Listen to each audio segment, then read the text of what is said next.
Understandably so, because obviously we are coming off the back of a very, very hot AEW All Out. The wrestling world is buzzing right now with lots of news and rumors and excitement and a little bit of concern. There is a little bit of concern out there. Of course, a little bit of concern because of the news of Triple H. So, obviously wishing him all the best as we move forward. And, yeah, that's quite a shock. Quite a shock that WWE announced that news that Triple H had a cardiac arrest. So, definitely wishing him all of the best. Hopefully that settles down the whole AEW WWE thing for a little while, and we can just focus on how good these shows are individually. And I do think tonight's going to be a good show. I'm looking forward to tonight's show. There's lots for us to talk about, lots for us to go through. We are looking at a very, very stacked lineup. We've got FTR versus Shawn Spears and Dark Order. We've got Bryan Danielson live. Think he's going to do some sort of promo. So we've got Bryan Danielson live. We've got Dustin Rhodes taking on Malakai Black. We've got Ruby Soho taking on Jamie Hayter. We've got Kenny Omega, Adam Cole, Young Bucks doing an interview. We've got CM Punk is going to be doing a promo. Powerhouse Hobbs taking on... who is it? Martin? Dante Martin. And John Moxley versus Suzuki. So lots of excitement around this card tonight. Understandably so. Absolutely stacked. And... yeah, I can't wait, honestly. Coming off the back of a very, very enjoyable All Out. And I think, it should be a case that Tony Khan is doing cartwheels. He's doing Tony Khan wheels at how well it actually all played out and how well it went. So, yeah, I think, they are the buzz of the wrestling world. There's so much excitement out there about tonight's show. This is a big one. There's no doubt about it. This is a big one. This is going to bring in extra eyes. It feels like their biggest show, Dynamite ever. I would say this feels bigger than CM Punk because CM Punk debuted on Rampage. So by the time we got to the Dynamite a few days later, it felt big. But tonight feels like their biggest ever. I mean, they've just injected Adam Cole, Daniel Bryan, Ruby Soho, Ruby Riott. We've got John Moxley against Suzuki on this show as well. So, yeah, there's a lot going on at the moment. There's a lot going on. So, very, very exciting show tonight. And I'm sure the excitement is being shared out there with you guys as well. I will jump into the chat in a second. Just a little bit delayed at getting this tweet out to let people know that we're live. So just going to try and get something out. Not much. Just get something out nice and quick, and then people will know that we're here, and people can come and join us, and then we will be up and running. Obviously, Daniel Bryan is now Bryan Danielson, and I don't know if you saw his shirt, but it's said something like the American Dragon is back, which I thought was kind of cool. So it looks like they are going to go with the whole American Dragon thing, which I think makes a lot of sense. I think that makes a lot of sense because I think that that's a real callback to what he was on the indie scene before WWE. Even though that was a long, long time ago, people are going to still be aware of that and have affection for that. So, yeah, the American Dragon is back. Moxley versus Suzuki is going to be hard-hitting and a lot of fun. Really looking forward to that. That was amazing in New Japan, so should be amazing tonight.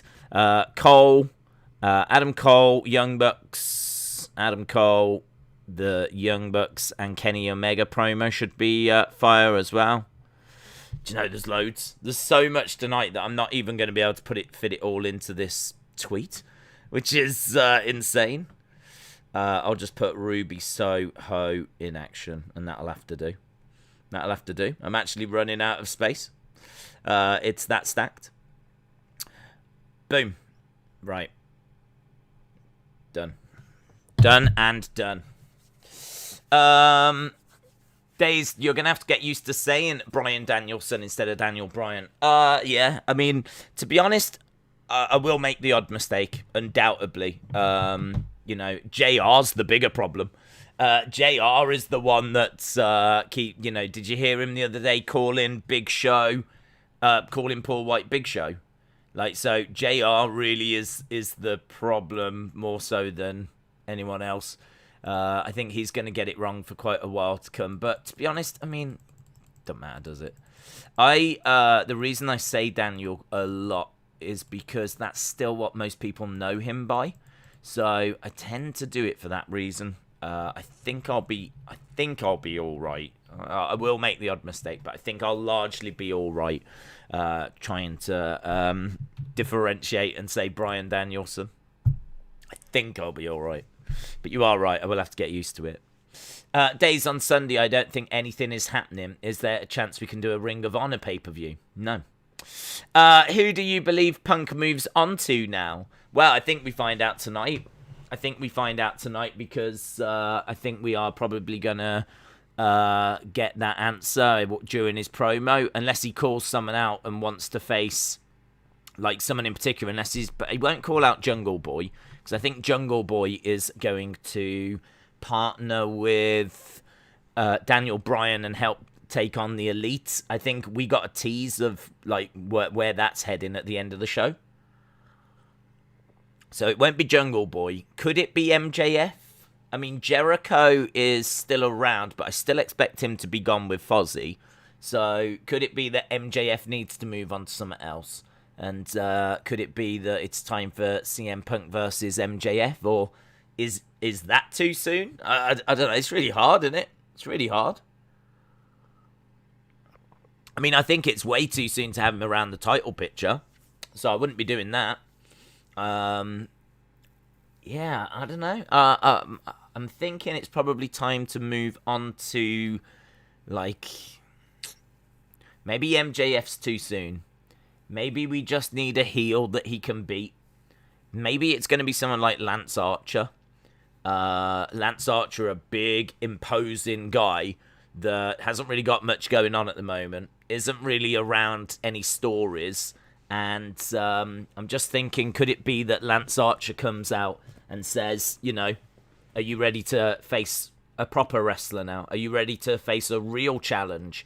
And maybe we just get CM Punk, Lance Archer, and we get a bit of a babyface heel dynamic working.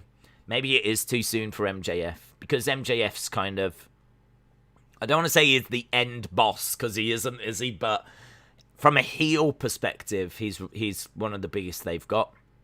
So I think him and MJF will be a long feud, and I don't know if you'd want to start that now. Jennifer said, I want it to be Hangman to return that takes the belt from Omega. I agree with that. Heather said, if I was Danielson, I would go after MJF. Hasib said, I think CM Punk's next opponent will be Danny Garcia or something with 2.0. They've been teasing that. Oh, okay. Fair play. LSW, shout out to you. Not a chance on God's green earth will we get Punk versus Archer. How come? CCSYT said, I don't think Punk is a bad option. For what? Do you think Jon Moxley will be in the title picture anytime soon? Probably not. Just because he held the title for a long time, so I don't see why we would go back to that. Why would we go back to Jon Moxley already? He's already kind of had a feud with Omega. They had the exploding barbed wire deathmatch thing, and I think it's definitely, there's so many people that are like next to be champion that I think Moxley's going to go off in a bit of a hardcore world. Like, they've put him with Kingston. I think the future might be tag champs. I think there'll be more New Japan matches. I think there'll be more hardcore kind of death matches. I think that's the future for Moxley. I don't see the AEW Championship anytime soon. Ben said, Days, how are you? I'm good, thank you. If Hangman takes the title from Omega, it only makes sense for Adam Cole to then take it from Hangman after he killed him in being the Elite. Harley said, I want Punk versus Miro.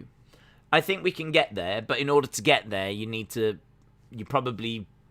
have to beat a heel first, but it would be good if you did.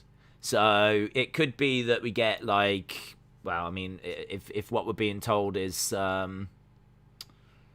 2.0 are next, then maybe Punk goes that way, gets a win, and then, works towards a mid-card title. Maybe they go that path.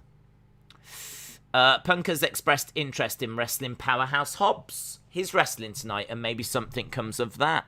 Interesting. I'll be back around at the time AEW starts, says Brony. Primo said, what's your expectations on what the ratings will be for tonight? Well, I've got to think the very, very top end. I've got to think that we've done 1.2. So, let's say 1.3.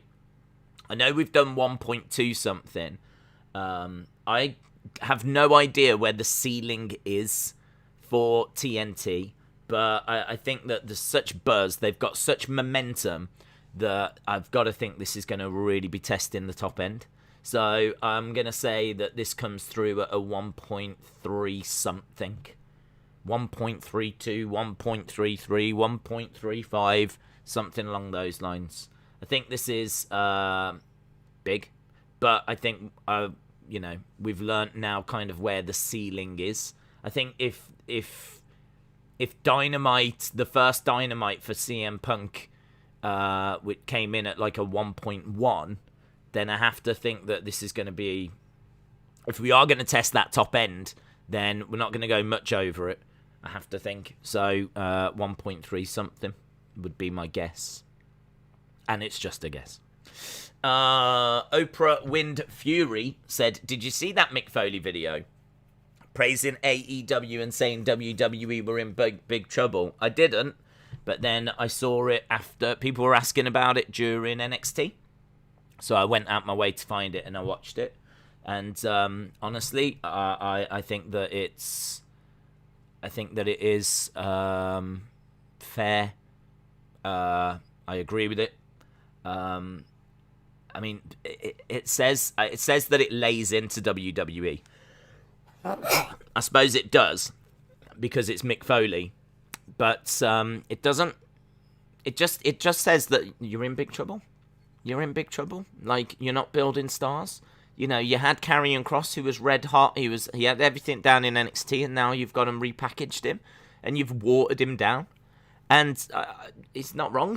Like, I completely agree with him, but he's not saying anything that I don't think anyone else is saying.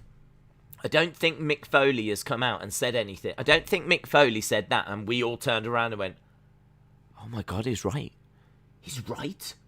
Oh my God, I never knew it. I never saw it. How?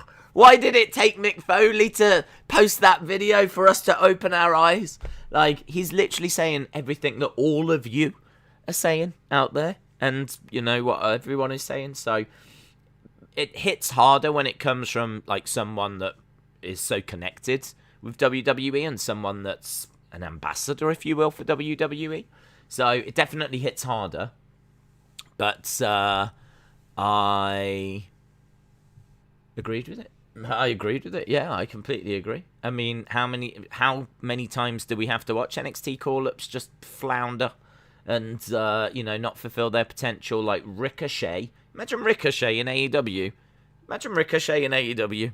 Like, it'd be a massive star. And over here is just, I can't even get on the show.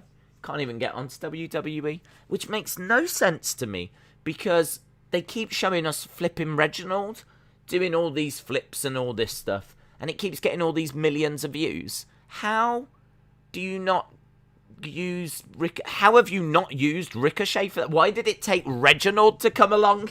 Like, it doesn't make any sense. It doesn't make any sense how they push people and book people, and sometimes you don't know what's going on behind the scenes, but sometimes it doesn't matter.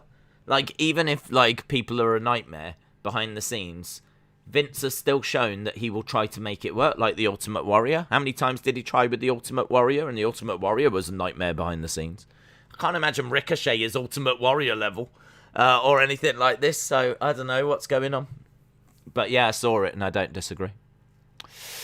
I'm excited for tonight. I'm hoping to see some really, really nice boob shots. I mean, really, it's why I watch. I'm a WWE boobs guy, but AEW has been focusing on my demographic, and boobaholics are starting to notice. That's big news. I mean, no one represents the perv community quite like William Hensey. So if William Hensey speaks, you'd better listen. And he's saying that the AEW are really reaching out to the perv community, so that's great. I mean, I don't know about you, but I can't wait for more of them to join our community on a Wednesday night. William's friends, if they could come along, well, maybe not the right choice of words, but maybe if they join us and, you know, just have a good time with us here as well. And we open up our doors, open up our hearts, and, you know, welcome all the pervs from around the world. So, yeah, very much looking forward to that on a Wednesday. They need Ricochet in the upper mid-card ASAP, says Tommy. Gamey said Kevin Owens is coming to AEW in January. It's for sure after that Mount Rushmore tweet. Yeah, so someone was telling me this about how Mount Rushmore is in the Indies. It's in the Indies, and so like it's a sign that he's going to go back to his roots. He's going to go back to the Indies, and obviously AEW very much represents that. Also, the other thing is Kevin Owens has changed his location as almost there. Almost there. That's his location. And if you actually look at the Young Bucks, they've changed their location on Twitter as there. So their location is that they're there. And Kevin Owens has changed his to almost there. So many teasers. So many teasers of for Kevin Owens that he's AEW bound. I mean, it'd be very, very difficult at this stage to see him not go to AEW. And I think he makes sense there as well. I don't think he makes sense so much in WWE. I don't think he's and he's done it. Do you know what I mean? Has he been a Universal Champ? Yep. Has he been to WrestleMania? Yep. Multiple times. Has he been there for a good few years? Been used on SmackDown, Raw, multiple few? Yep. Tick, tick, tick. He's done it. I mean, yeah, could he stick around and win the Rumble? Sure, but there's no guarantees he will. Could he stick around and main event WrestleMania? Sure, but there's no guarantees he will. Could he become the man? Sure, but I really doubt he will. So, yeah, I mean, honestly, what's stopping him? All his mates are over there. Proper wrestling. Fans are loving it. It's got such momentum. Daniel Bryan's over there. Adam Cole's over there. Kenny, the Bucks. Yeah, I'm pretty sure he's AEW bound, yeah. Mick Foley making that video proves how much he cares about WWE. I agree with Mick. Mount Rushmore was the name of the faction Kevin Owens, Cole, the Bucks had in PWG. Oh, I didn't know that. I can honestly say I've never watched a second of PWG. Anna says, the level of wrestling talent of Ricochet isn't as high as a lot of people think. He's great at the flippy cruiserweight style, but his selling is woeful, and he needs to make a character. Well, I would counter a little, just by saying, is it not WWE's responsibility to make that character? Like, he can't make his own character, because they won't let him.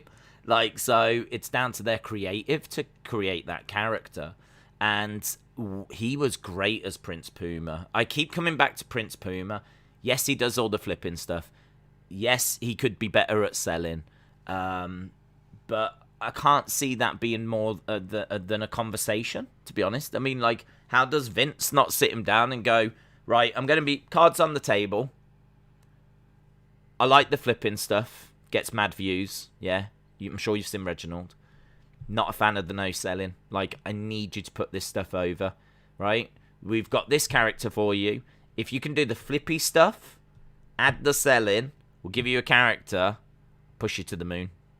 Like, how's that conversation? Or is Vince just, like, staring at Ricochet going, oh, he doesn't even sell. Just, like, giving him side-eye like this. I don't know. How is there not a conversation? How is there not a conversation? How is he not sitting him down and just, like... Even if he goes, look, I hate your face. I hate your face. I'm going to be straight out. I hate your face. There's something about your face I absolutely hate. We're going to put you under a mask. Yeah, we're going to put you under a mask. We're going to put you under a mask of my face. Yeah? You're going to wrestle as Vince McMahon. It's going to get super over. You're going to wear a Vince McMahon rubber mask. And you're going to do all your flippy stuff. And you're going to wear my face. Because I love my face. Right? And you're going to go out there and wrestle as Vince McMahon. Right? And people will love you. Love you for it. And I'll get angry with it. I'll come out and I'll be like, oh, how dare you wrestle as me? Right? And then you'll flip around with your Vince McMahon mask off. People will love you. They think you're taking the mick out of me. I don't get to look at your face anymore. Win, win, win, win, win. Right? That's the way forward. I have that conversation. I'm pretty sure Ricochet would be like, thank you. Thank you for telling me that you hate my face and that there is a way forward. I'm pretty sure he would thank him. Pretty sure he'd be like, I understand, thank you. I mean, maybe he would harbour a secret grudge afterwards, but there's got to be a conversation that's had because we can use Ricochet.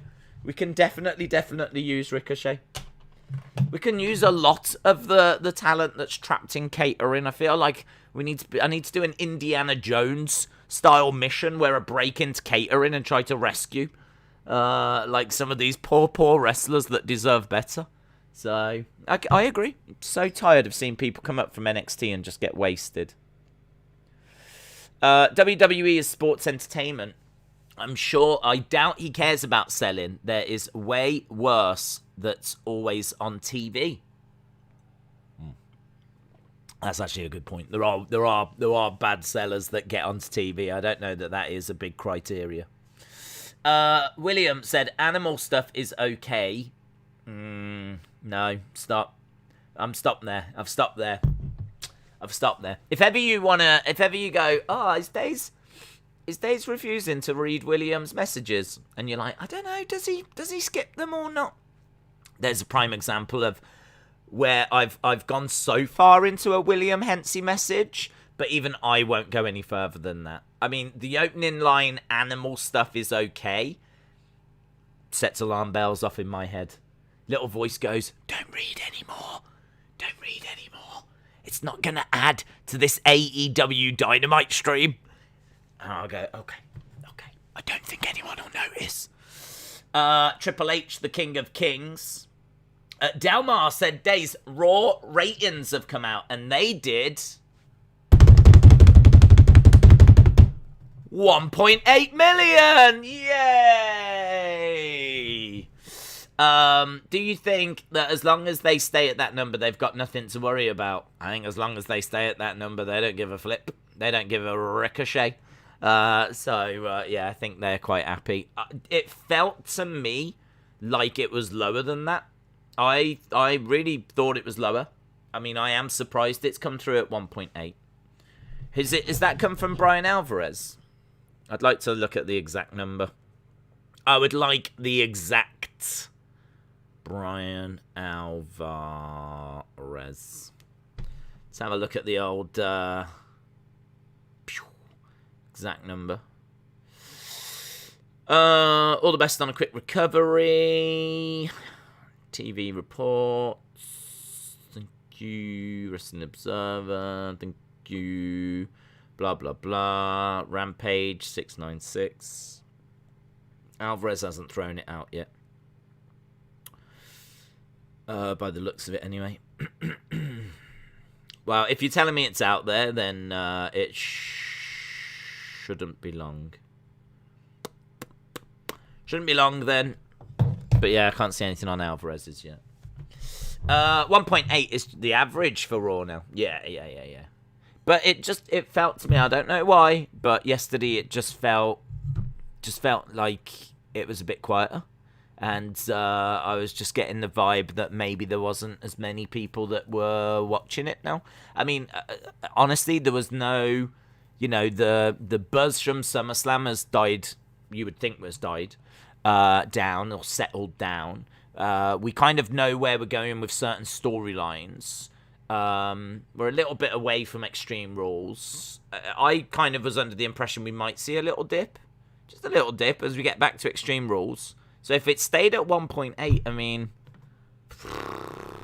gotta say, man, Vince knows what he's doing, doesn't he? I mean, what else can you say? The guy's putting out those Raws, and getting 1.8 every single flipping week. So, Days, remember the Jim Cornette bot? No. CCSYT said nothing confirmed, but they were saying on Patreon that Sami Zayn's contract could be up before Steen's. Imagine if they debuted as a tag team and feud with the Young Bucks. Days, BDE is going to AEW. BDE. If you see him, tell us. And BDE? What the hell is BDE? I mean, Bryan Danielson Esquire. What's BDE? Is this like something super obvious? BDE? No idea. Mick Foley making that video proves how much he cares, and I agree with Mick. Nathan says, I think Sammy is happy with his run so far. Who would you want Adam Cole's first feud to be?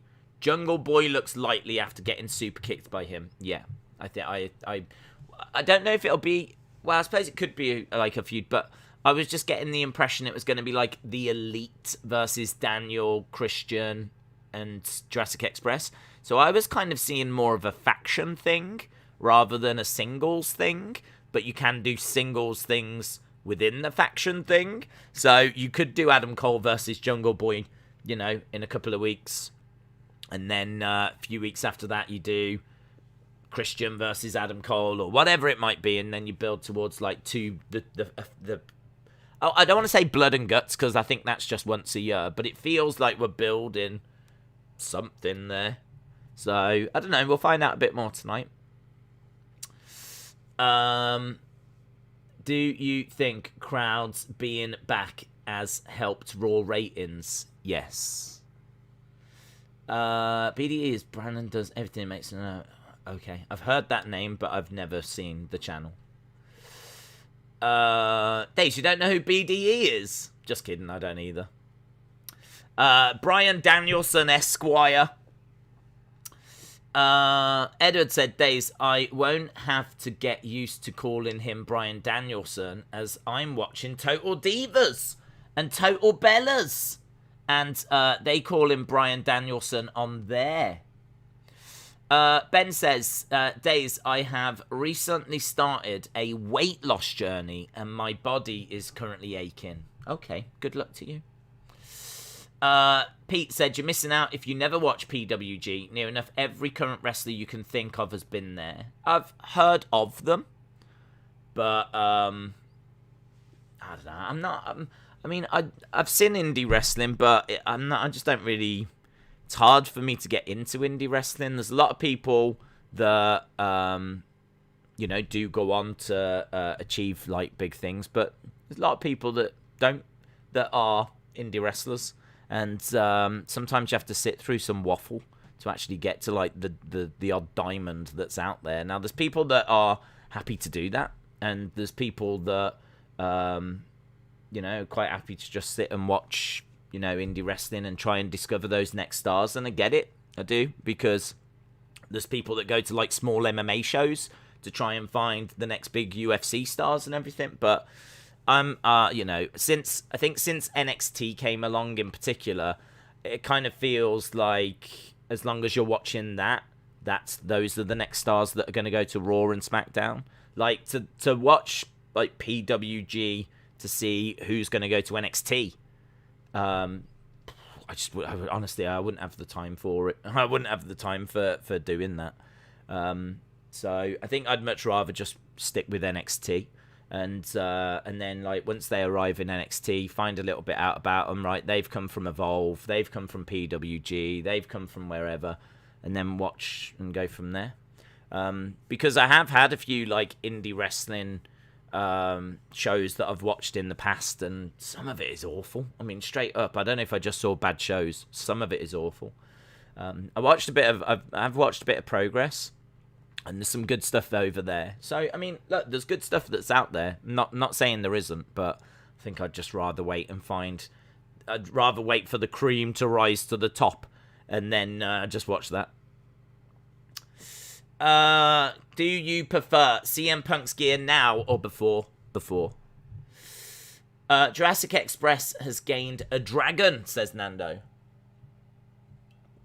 David said, I used to watch IWA and CWZ. There's some promotions that really speak to people, and there's some promotions that people just love regardless. I know that Progress had a big following here in the UK, and really whoever was on that show, it didn't matter, because they had confidence that they were going to give them a good show. So Progress, I know, was had a real fan base. I think PWG actually was very, very similar. So yeah, maybe that's like. Maybe that shouldn't be included in what I'm talking about. I mean, I'm talking, there's, a lot of indie shows out there, and not all of them are a Progress PWG kind of standard, No one should watch CWZ, said Lister Jericho. How long we got? 25 minutes. 25 minutes. This is going too quick, man. I haven't even set this up.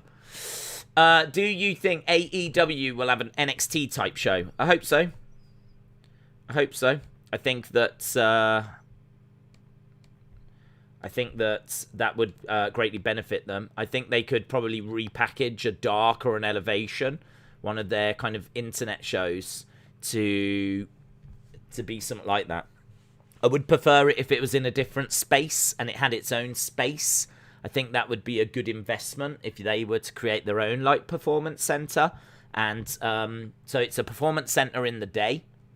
And then on the night, they put on shows, and they could put that onto their YouTube channel, and that can be the next like stars that are coming through. So I think that would be a good step forward. I think they need their own developmental, because they need to teach people the way that they want to present things. So what I like about AEW is that if you've got your own kind of style, they don't try to beat it out of you and have you work a specific style. They try to have you work a certain way. They like to present different styles. So there's not a need to take people and try and beat AEW's wrestling style into them, because AEW's wrestling style is very wide, which is good. But you could still take them and polish them up. At the moment, they've got the Nightmare Factory. I suppose in a way that's what I'm talking about. Why can't you have the Nightmare Factory where people train in the day, put shows on at night, and that goes onto the internet? That's their NXT, and you can mix in some of the people that are on Dark and Elevation, mix that in so it's got a bit of star power, and boom, there you go. I mean, it really wouldn't take much. I think they might even have a lot of the pieces in place in order to do it with that Nightmare Factory thing that they've already got there. They've already got a training school. So I don't know what it's like. It might just be a warehouse with a ring, but I'm pretty sure Tony Khan can spend a bit of money and get them a few stands. Doesn't have to, I mean, like, honestly, even if it's got, like, a real indie feel to it, it's honestly not a problem, is it? I mean, it's there. It's the next wave of AEW talent that they're working on, and, you know, I think it would have a different flavor. It would have a different space. They can tell their own stories. Yeah, I'd be really into that. I think that'd be a really good idea. John Cena and the Street Profits are going to face Roman and the Usos in a dark match on SmackDown. Do you think that should be on TV? I mean, well, my first answer would be yes. Should be on TV. But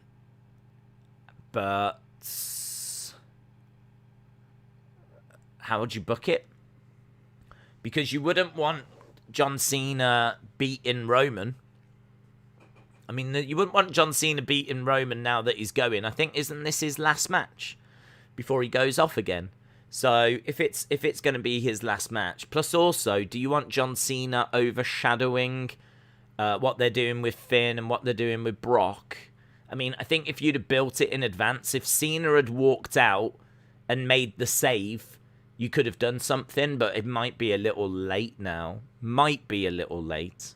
So, like, if when Finn was down last week, Roman started beating him up, and you know, then that meant Cena came out, then you could have announced a massive match to end the war, like, kind of a thing. You know, join us for SmackDown: Roman, Cena, Usos, Street Profits, one big match to finally settle the score, kind of a thing. You could have done that, and then, but I think with no build or anything behind it, I don't know quite how you would do it. So yeah, it probably should be on TV. Easy ratings.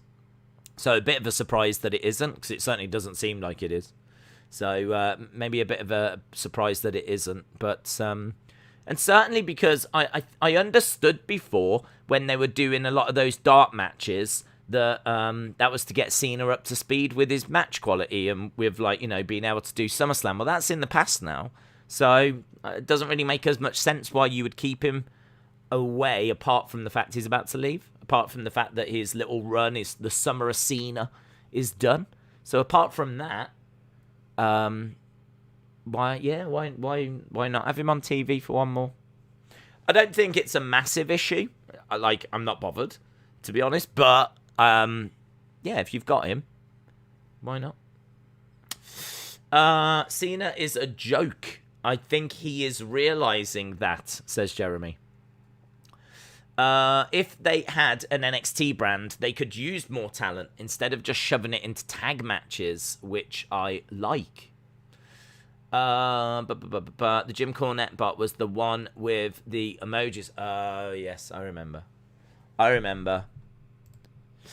Are you a fan of sweets, such as cola bottles and milk bottles? Yeah, I would take sweets over chocolate. If someone said, do you want a chocolate bar or do you want a bag of Haribo, I'd take the Haribo. It depends on the bag, to be honest. If it's one of them little fun-sized things, forget it. I'm not messing around with them. Yeah, give me a proper bag, or don't give me any bag. So, no, yeah, I'd take milk bottles, cola bottles over, like, a chocolate bar. Pete said the Nightmare Factory does have a showcase on YouTube with their talent every month. And Dark and Elevation is AEW's Performance Center. Tony says it all the time, and it's moving to Universal. That's good. That's great. If it's got its own space, then that's great. I think that Dark and Elevation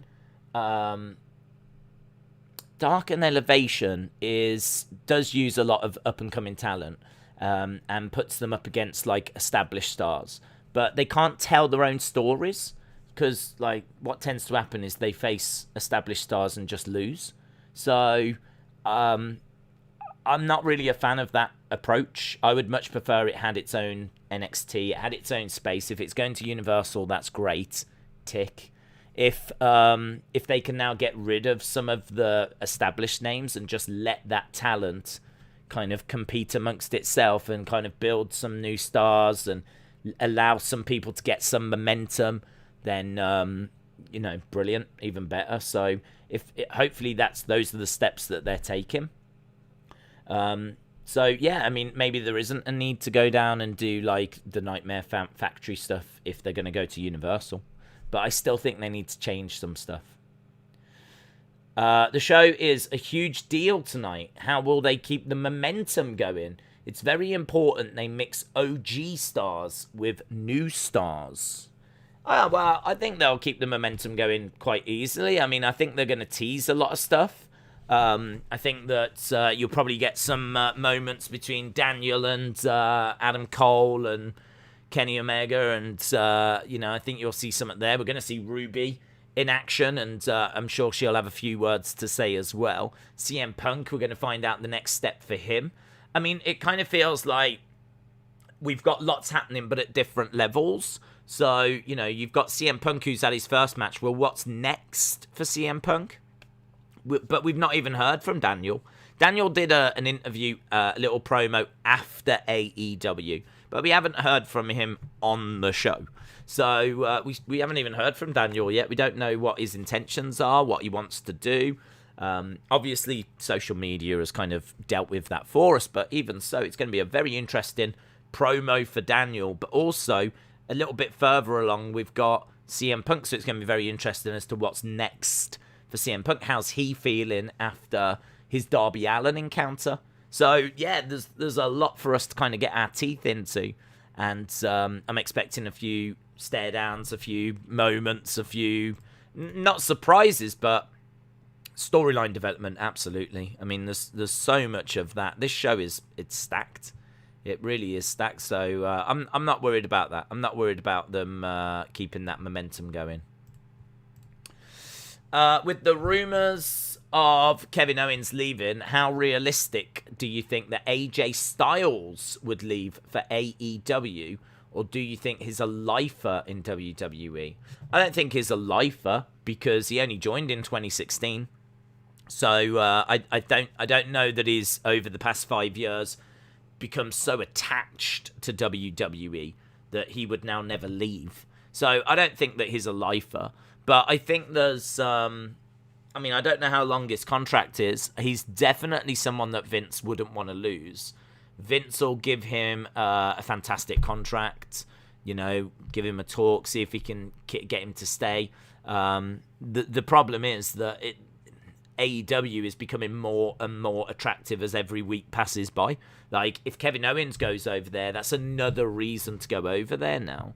And, there's a whole group of those indie darlings that are really, starting to meet back up, get back together. Do you know what I mean? So, we really are seeing, the likes of Kevin Steen. It wouldn't surprise me if Sami Zayn. We've seen Daniel Bryan go over.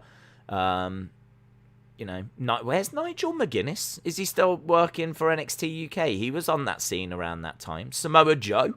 Would I be that surprised if Samoa Joe went over to AEW? I don't know how long he signed that new contract for, so I really don't know. But I'm just trying to think of who was around, like Ring of Honor, around that kind of, 2010 kind of era, kind of time. 2010, 2008 to 2010 kind of time. Seems to be there's a lot of that talent that's kind of now meeting back up in AEW. So it's a real draw, and I think AJ will feel that draw. And I think he's going to have a big decision, as did Adam Cole and as did Daniel Bryan. And there's definitely, you could even argue Cesaro. What will Cesaro do? Because they've got to be interested in Cesaro as well. He is a fantastic wrestler. Underrated, underappreciated. They have given him a little main event run. For some reason, his promos still aren't quite good enough, but there's always ways around that, like give him a female manager or a male manager, but I would give him a female because they tend to be a bit smaller. So it would make Cesaro look even bigger. And, someone like Zelina Vega could be a very interesting person to put with Cesaro. To unlock his potential like she unlocked Andrade. So I think that there's quite a few that could end up going over to AEW, and AJ Styles could absolutely be one. Yeah. I've got Wardlow taking the title from Miro in 6 months' time and then going on to face MJF. YT AJH says, where's Asuka? Do you think Asuka would go to AEW? She's not been on for a few months. I think she's injured her arm. Would she go to AEW? I've got a feeling she's a bit more loyal, to be honest. I think Asuka was very grateful to be brought over. She's been presented like an absolute killer. I mean, I'm an Asuka fan, and I've got no issue with how she's been booked. I mean, her last title run could have been stronger, but she's won Money in the Bank. She's won Royal Rumble. She's had an undefeated streak that was longer than Goldberg's. She has been multiple-time champion. She was in the Kabuki Warriors and was a women's champ. There is no denying that Vince has not seen the potential in Asuka or has underappreciated Asuka. I think she's been pushed and booked very, very well. So I don't think she can have too many qualms, to be honest. I mean, she's got to be making good money. She's on the show a lot. She's out injured at the moment. Don't forget as well, just because they don't get used for a while, the wrestlers might not be too down on that. So if you have like a really strenuous run with the title and you're on TV all the time and you're doing all the media, like if after that you end up having like a quiet month or two, the wrestlers might not be that down on it. I'm just thinking if I had like a crazy run with the title and then finally I end up getting to, the end of my run, and then, like, they say, we haven't got anything for you for the next month or so, I'd be like, do you know what? Wonderful. I'm going to go on holiday. Thanks for telling me. Is it all right if I just take, like, a couple of weeks then? If you need me, not a problem. But I'll take the next couple of weeks and just have a bit of a break and let my body heal up after what we've just been through. So, yeah, I won't worry about that. But she has got her arm in a sling at the moment, so I know she is legit injured anyway. So I don't know. If Asuka went, I'd be surprised. I'd be surprised. I think Vince can convince her to stay. Sasha is rumored to be coming back on SmackDown at MSG, says Dave. CCSYT said AJ Styles signed for years. He won't be able to sign for 3 to 4 years. He re-upped before the start of the pandemic. Re-upped. Primo said, what happened to Hikaru Shida? She had a 1-year title reign, but hasn't been on TV since Double or Nothing. She was at All Out. She was in that casino battle royal. So we've seen her. She was there, and it might be that they've been focused on Britt Baker, and I don't know. She might have had a little injury or wanted a little break, or who knows. But she's definitely back. She's definitely around. We saw her at the weekend. And that's down to them now to find a feud for her or something for her. They've got a lot of women, and they've only got one women's title, so they need to find something for all these women to do. What do you do with Thunder Rosa? What do you do with Hikaru Shida? What do you do with Riho, who was in that casino battle royal? Like, they've got a lot of women. Who would you have challenge Miro next? And who would you have beat him? Who would I have beat him?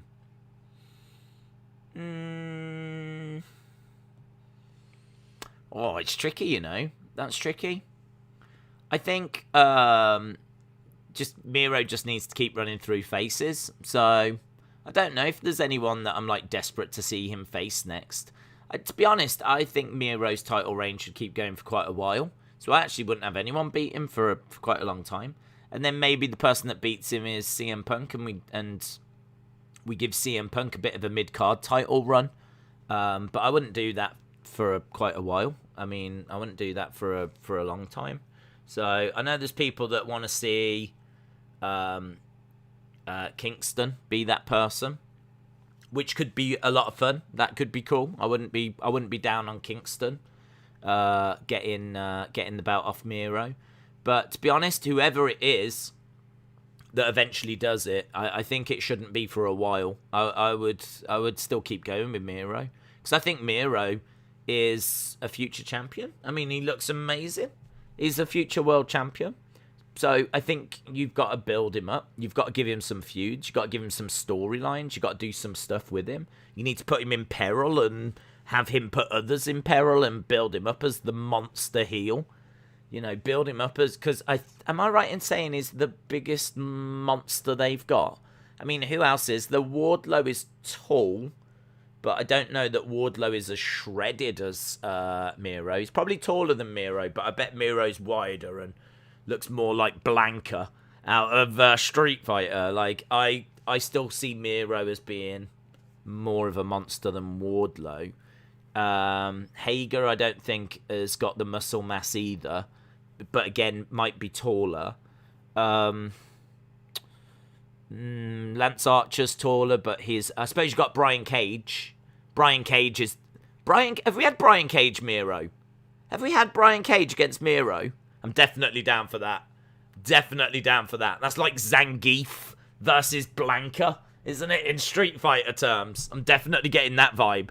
I'd love to see that match. I think there's quite a few matches you can do. I really think there's quite a few matches, so I wouldn't rush it. I would keep the title on Miro for quite a while. Big Show isn't big anymore. Yeah, Paul White. Well, he's a bit of a boomer, isn't he? He's a bit of a boomer. I think his career's kind of been and gone. I suppose he is bigger. He is like the monster, if you will, but he's only going to wrestle the occasional match. I think on the active roster, like full-time, for me it's Miro, but Brian Cage as well. Imagine AEW sign Enzo and have Enzo beat Miro. Yeah, that'd be awful. You're calling Miro Blanca? Yes. Yeah, because he's got like that size. You could say Zangief. You could go Zangief if you want from Street Fighter. But yeah, he's just like, he's not the tallest, but he's not Sagat. The the really tall. Was he like a Thai fighter, Muay Thai fighter? It's not him, but yeah, he is absolutely jacked, isn't he? He's ripped to pieces. So yeah, I'd love to see him against Brian Cage. Wrestling Days is all elite, says YTAJH. Paul White doesn't need to be on AEW, says your boy Light. Planet Dan said Eddie Kingston beats Miro at Arthur Ashe. That's Eddie's hometown. Miro could win it back at Full Gear or on Dynamite or Rampage. It's a good shout. 3 minutes to go. Can you read this? I like it when you say it. Ha ha ha ha ha ha ha ha ha. Done. Kenin, what's that? Kenin Capin said, I'm going 1-4 to 1-5. Okay. Kenny Omega is Ryu. I don't know. Ryu's a good guy. I think... Do you know, it might be quite interesting to sit down and go through the characters. If you sit down and go through all the Street Fighter characters and try and match them up. Could Hangman be Ken? Both blonde. Yeah, but I think isn't Ryu? What's evil Ryu? Maybe evil Ryu is Kenny, and maybe Ken is Hangman. And then you've got Brian Cage as Zangief. You've got Miro as Blanca. Have we got, like, maybe Cody as Guile? Oh my god, this is right in itself. Black is Sagat. Yeah, I can see this. Oh my god, this is working. Turns out AEW is just Street Fighter. All out winners. Punk, Big Show, Miro, Ruby, Jericho, Christian. Something is wrong, says Big Boy Dally. Ryu is Ethan Page. He's the karate man, says James Chadwick. Would you ever become a wrestler? I would if I was young. if I was young in this day and age, if I was young, like if I was at secondary school, then yeah, I think that would be a career I'd be interested in. But I mean, I'm broken down now. I'm old now, guys. You know, unfortunately, I grew up at a time where just wasn't really an option. Wasn't. I think maybe it could have been. I mean, obviously, Trent Seven found a way, and he's not too far from where I was born and raised. So Trent Seven found a way, but yeah, I had no idea where. To my knowledge, I never saw any adverts for wrestling schools. I wouldn't have had any idea of. I don't even know what the UK scene was like in the early 2000s, kind of late 90s, early 2000s. I don't even know what the UK scene was like. I mean, wrestling just wasn't. Maybe in the late 90s it might not have been too bad because of the success of the Attitude Era, but I kind of feel like the wrestling schools came after that, and like Progress didn't start till super late, so I really don't know what was around. I'm sure there was something, but I was never aware of it. So yeah, if I was a kid now, I'd be tempted, but no, not now. I'm a boomer. Right, here we go. Here we go.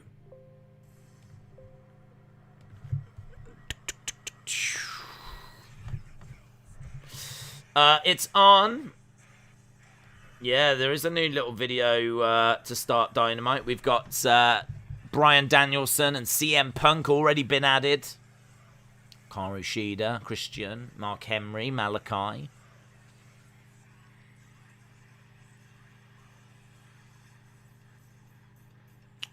AEW Dynamite, and we go, we're just looking at replays of All Out. There's so much talent that's stuck in AEW Purgatory. Is bringing in more talent worth it? Yeah.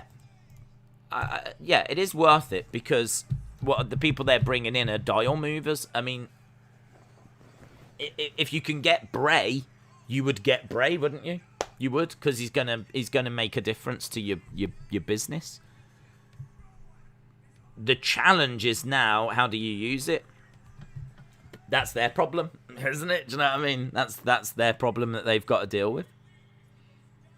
I mean, who knows? They could get another TV slot on TNT and do a brand split. I mean, they could go that way. There's things that they can do.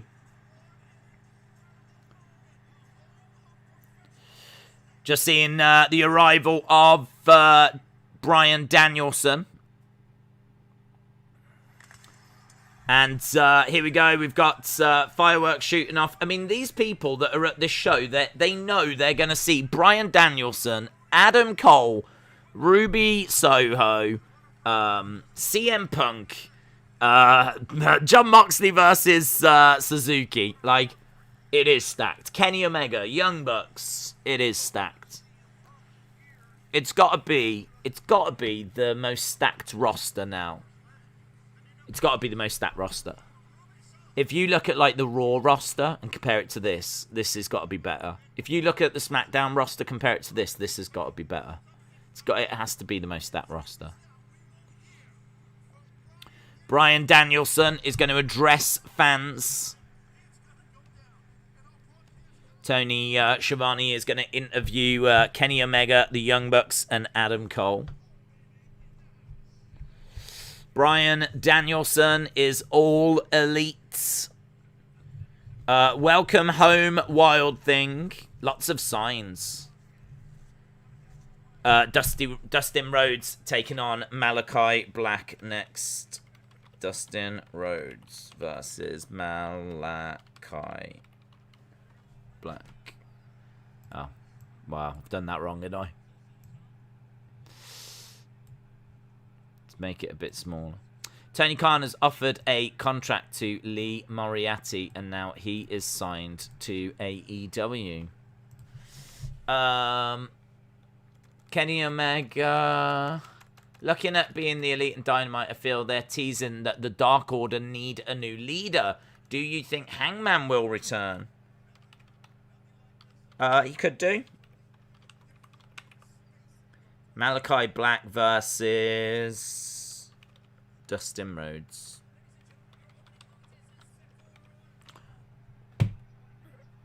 Okay, so we've got Malakai. The Church of Black has arrived. Malakai. Malakai Black making his way down. It's a cool look, isn't it? It's a good way to start the show. So if you're tuning in for the first time and you see this guy, like, it's a cool look. This entrance could be enough to make you go, wow, I like this guy. This guy looks cool. Like, look at the mask. Look at the presentation.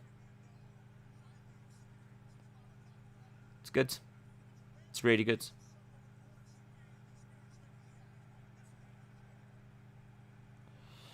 Yeah, this is... I could see someone tuning in and going, I really like this guy. I've always thought that about when he was Aleister Black. Do you know what I mean? When he was Aleister Black, he was awesome. Okay, so Malakai in the ring, and here comes Dustin. Do you think Bobby Lashley will end up in AEW? Don't think so. I don't think so. Would they go for him? It's an interesting one, isn't he? Because he's been around a long time. They might go for him because he's just been WWE champion. So he's got, like, you know, he's been on TV a lot. And he's been on, like, WWE TV.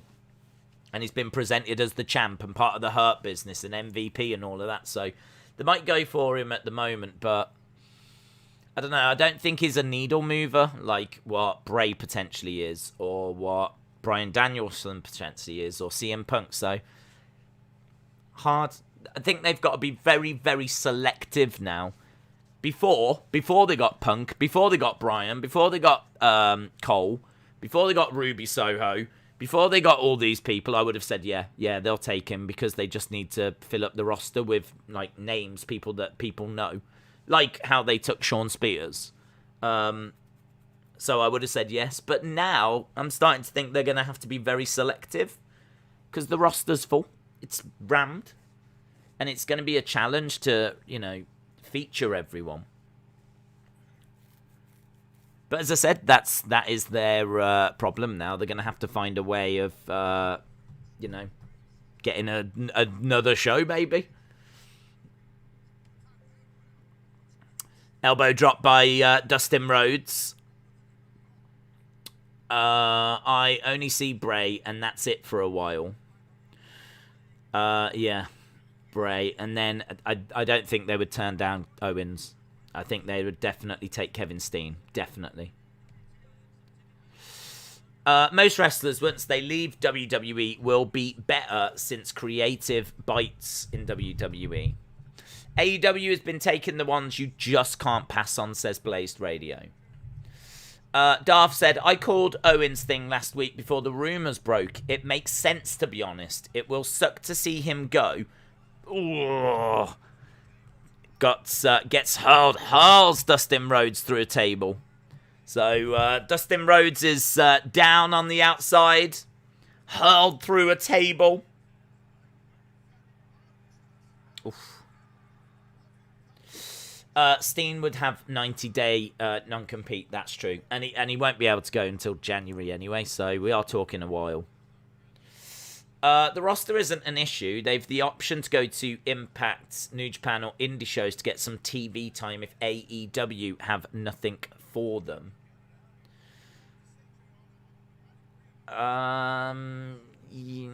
Yeah. The only thing is, like, well, we haven't really seen much of that, though.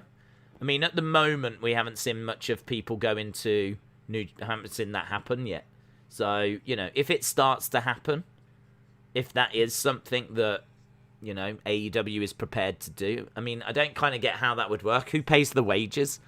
Like, how long would they go to Impact for? So, like, say they've got nothing for Malakai. Does he go to Impact for a month? Does Impact pay the wages then? Like, we haven't seen it yet. So, maybe that is a way forward. I mean, what does that then mean that like Impact becomes sort of like AEW's baby brother promotion or something? Like, I don't kind of get what AEW gets out of it. I suppose they have somewhere to send wrestlers, but I don't know. Would the wrestlers be down for that? Because Impact gets much lower views than AEW. Like, they're signed to AEW, so I would imagine they'd want to be used on AEW. I don't know. It's interesting. That's interesting. Maybe it is a way forward. Mox is going through New Japan. Christian is Impact champion. Lance was champion elsewhere. No. Moxley's not going to New Japan. He's having people come in from New Japan, but it's still using up AEW TV time. So, if anything, that's worse. Because what that means is you're bringing in New Japan stars rather than using your own stars. So I would counter argue that what they're doing with Moxley actually makes things worse right now. Christian being Impact champion, I have no idea how much he's being used over there, but we're still seeing him here. So again, if he is Impact champion, he's just took the main event spot from All Out. So again, that's worse. So he's the Impact champion, but he's not in Impact. He's still in AEW. So it doesn't work then. What we're saying is the roster is so big that how are you going to use everyone? If the counter argument is, well, we'll send them to Impact for a month, then they have to go to Impact. They can't still take a spot on AEW. They can't still main event All Out. Like, if Christian's going to go to Impact, he needs to go to Impact for a month. We haven't seen examples of that yet. Alistair, or Malakai, going for the pin. He'll always be Alistair to me. Strikes coming into the corner. Low kicks coming in. And tries to throw Dustin across the ring, and Dustin collapses down. Habib said, Days, do you agree that Vince is the reason why many people fall in pro wrestling, and now he is the reason many people are falling away from it? No. I think that people fall into love with wrestling for lots of different reasons, not predominantly Vince McMahon. And I don't know that people are falling out of love with wrestling. I mean, there are people that are drifting away, definitely. But people are now going to AEW, or people are not watching Raw and just watching SmackDown, or people are just going to NXT. Like, I think as people... as kids come in, they just love pretty much anything. They just want to watch wrestling, blah, blah, blah. We're all the same, just watch as much as we can. And many of you, James Chadwick, still consumes as much wrestling as they can. Like, if they could just watch it 24/7, they would. But for some of us, we know, like what we like, we don't like what we don't like, and so we pick and choose the kind of wrestling that we enjoy. So no, I wouldn't water it down to Vince is the reason why people get into wrestling, and now Vince is the reason why they're all being driven away. Because I don't think that's true. I don't think that's true. Wrestling is bigger than Vince McMahon. Are there some people that got into WWE that have been driven away because of how it's being booked right now? Sure. But that's not reflective as wrestling. That's not the big picture. That's just a small percentage. And there's a chunk of those people that are going to AEW. Or a chunk of those people that are going to NXT. Or just watching SmackDown and not bothering with Raw anymore. Or a chunk of those people that have gone away but will come back when the product changes. Or there's a chunk of them people that are loving it. I mean, as we've just said, Raw is stuck at 1.8. Blazed Radio said, those who say AEW has got too many ex-WWE stars, look at the 16 former Impact fighters that are now in WWE. Pick a show and enjoy it. It's a great time to be a fan. Right, we've got both still down. Almost 15 minutes into the show already, and Malakai rolls out the ring. He's going under the ring. What's he going for? He is grabbing a boot. He's got Cody's boots.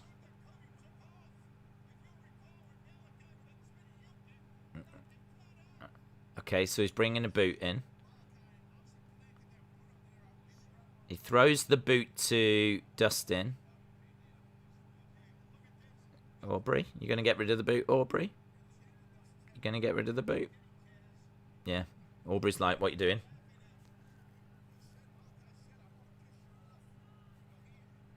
So, Malakai has got the boot, and he gives the boot to Dustin. Dustin gets angry at the sight of the boot. I must admit that kind of thing. I don't really like the way he went out of his way to grab it and had it hidden under the ring and whatever. But I do like to see that sort of psychology being brought in. Shoulder up. So a destroyer by Dustin Rhodes and just a 2 count. These bigger guys doing the destroyer is crazy. I prefer Malakai as opposed to Alistair, says Ben. Dustin is getting too much against Black, says CCSYT.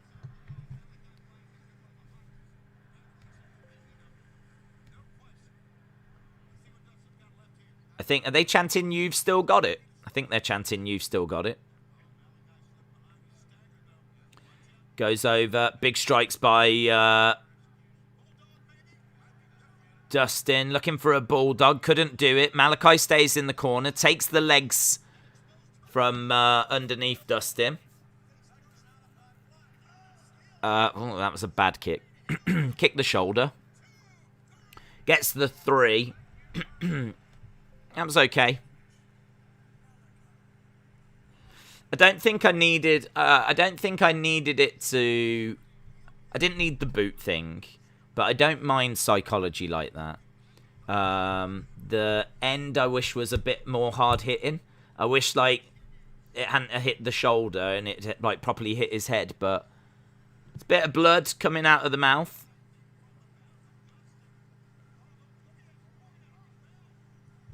Where's the blood come from? Has he put a capsule in his mouth? Has he put a blood capsule in his mouth? He just got kicked on the shoulder and now, like, he's bleeding from the mouth? Okay. Not bad. Not bad. Not a bad start. It was a little bit botched. Yeah, it wasn't bad. We've just seen him deliver some, like, really good black masses. And, just, you know, to start off Dynamite with one that doesn't quite get where, you know... We've seen him, like, really connect with people. It just would have benefited from that, that's all. CM Punk is going to speak next. CM Punk next. Not bad, is it, eh? Not bad.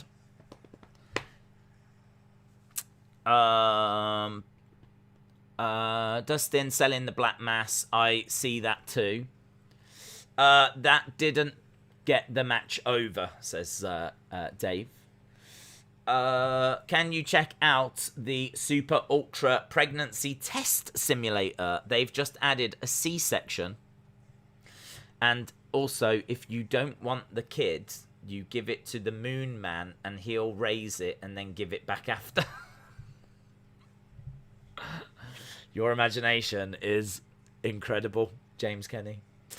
It might be Black almost kicked Lee Johnson's face off on Rampage. It might have hurt Dustin. He's a legend. Well, don't be in there, Boomer, if you're going to get hurt. 2.75. Good match. Could have been a little better, says Ryan. That kick did not exactly reach Dustin's head, says Butterspark. When Alistair swept the leg, he went into an exposed turnbuckle. Hey? When he delivered the black... Oh, what? Before the black mass, he went into the exposed turnbuckle. Right. Shola said that was a boring start. Ooh, doesn't seem like people are into this open, but it doesn't matter. It's done. The blood may have come from Dustin hitting the turnbuckle brackets if the blood was real. An okay match, but a lot of botches, says Harley. Okay. Wow, this seems to have upset people. So we'll move on, shall we? We've got CM Punk coming next. CM Punk promo. Now, what's going to happen here? Will we see 2.0 like the chat has been saying? Or certainly some people in the chat have been saying. Will we see that Dante Martin and 2.0? We are just at commercial break right now, so not missing anything. Yeah, it's got a bit. It feels big. Feels big tonight. Definitely feels big tonight. You can see like the Fight TV chat is moving a little quicker than usual as well. So, and feels like there's quite a few people around. You have to remember how tall Dustin is. It's a lot harder to black mass someone and someone that talks. Habib said AEW is good. Until they produce some more good storylines, we just need to wait. Only returning big superstars is not the solution. I agree. I do agree that they need to get some more storylines going.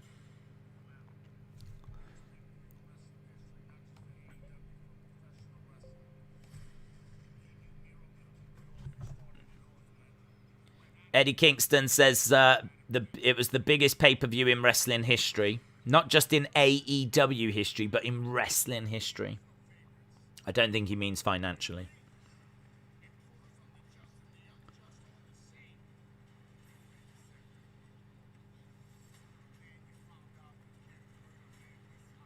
That was a good match between them two.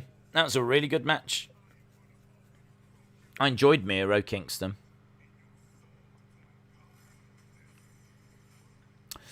Fight TV stats are not included in weekly viewing stats. No. Right, here's Punk. Look in my eyes. What do you see? There's a sign for Daphne in the crowd as well. Right, here we go. Cult of Personality is blasting out. CM Punk walks out. It's pretty cool, isn't it? Loads of CM Punk signs. I mean, is there a little concern? Just a little concern that it feels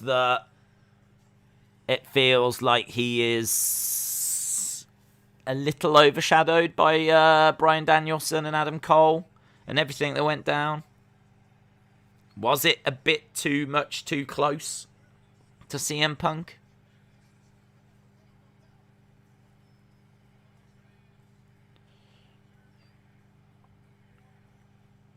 A lot of people saying he came out of the heel tunnel. And is that foreshadowing? CM Punk. Did he just come out of the heel tunnel? Yeah.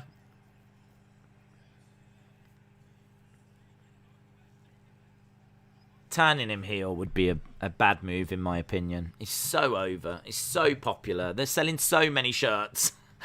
To turn him heel now, I don't think that would be the right way forward. Okay, we've got CM Punk in the ring. He's got his T-shirt on. He's got an AEW jacket on. I bet he didn't buy either of them. He gets paid loads, and I bet he didn't buy them. Okay. He said, I want to thank Darby. And I want to thank all of you. Big cheer from the fans.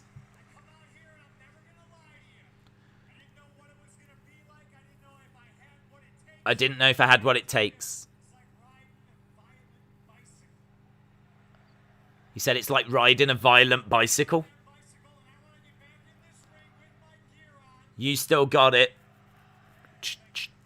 Thank you.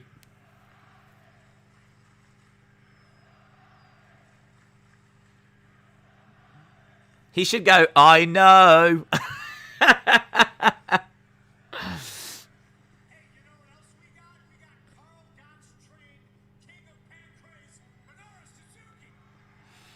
He's really excited about Suzuki.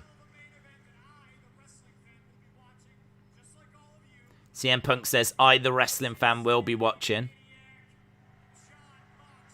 So he's putting over Moxley and Suzuki. He's doing Tony Khan's work for him right now. And Moxley chant. Mox Country. This is Moxley's home.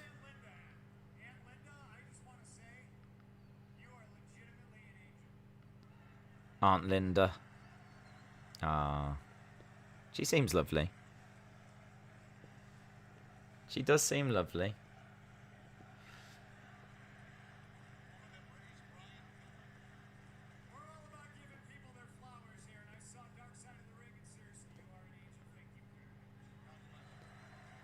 That's nice.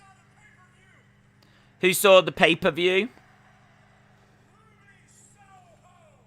Ruby Soho gets a shout. Is this Tony Khan in like a CM Punk mask? What's going on?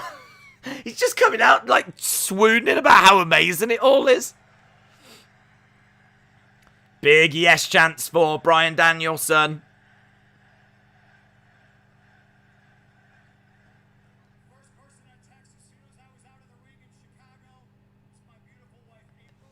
First per April. I saw her mention on Twitter. She's like, I didn't expect to hear my government name tonight. What's next?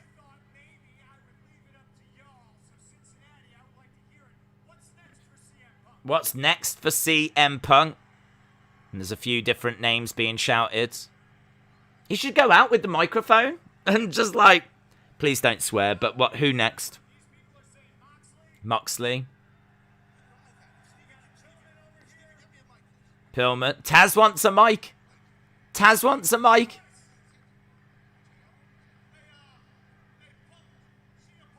Here's Taz. Are you seriously going to interrupt me?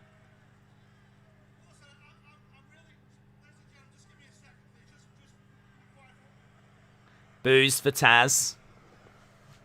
What's it going to be? Ricky Starks? Ricky Starks would be good. Hook would suck.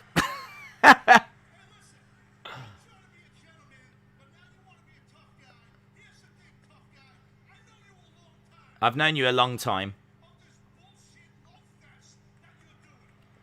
Calls it a BS love fest. You had a match with Darby. You were very impressive.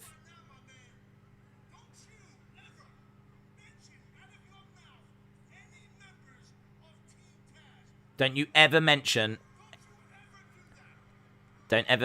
any members of Team Taz.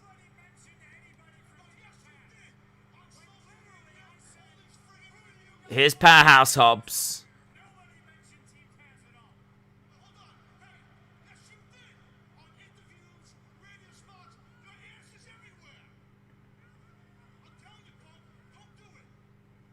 I like this. Good. This is really good. Really good. I love the way it's being presented. Like, it feels real. It's like you mentioned Team Taz on social media. You've done it in radio interviews. Like, it's good. Like, there's real back and forth here. Powerhouse Hobbs has come out.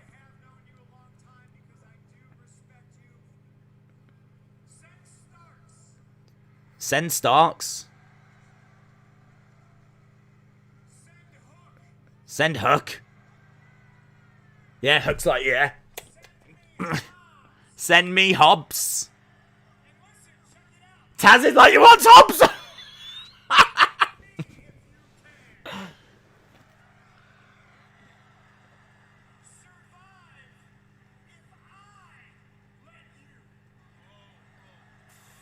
So could it be Taz?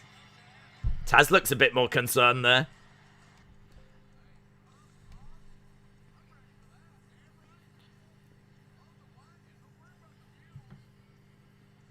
Okay. Yeah, it was good. It was a really good segment. It's a good segment.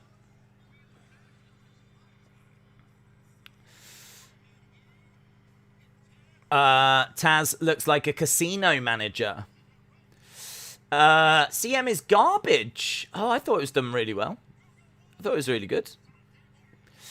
Beat me if you can. Right, we've got Dante Martin taking on Powerhouse Hobbs.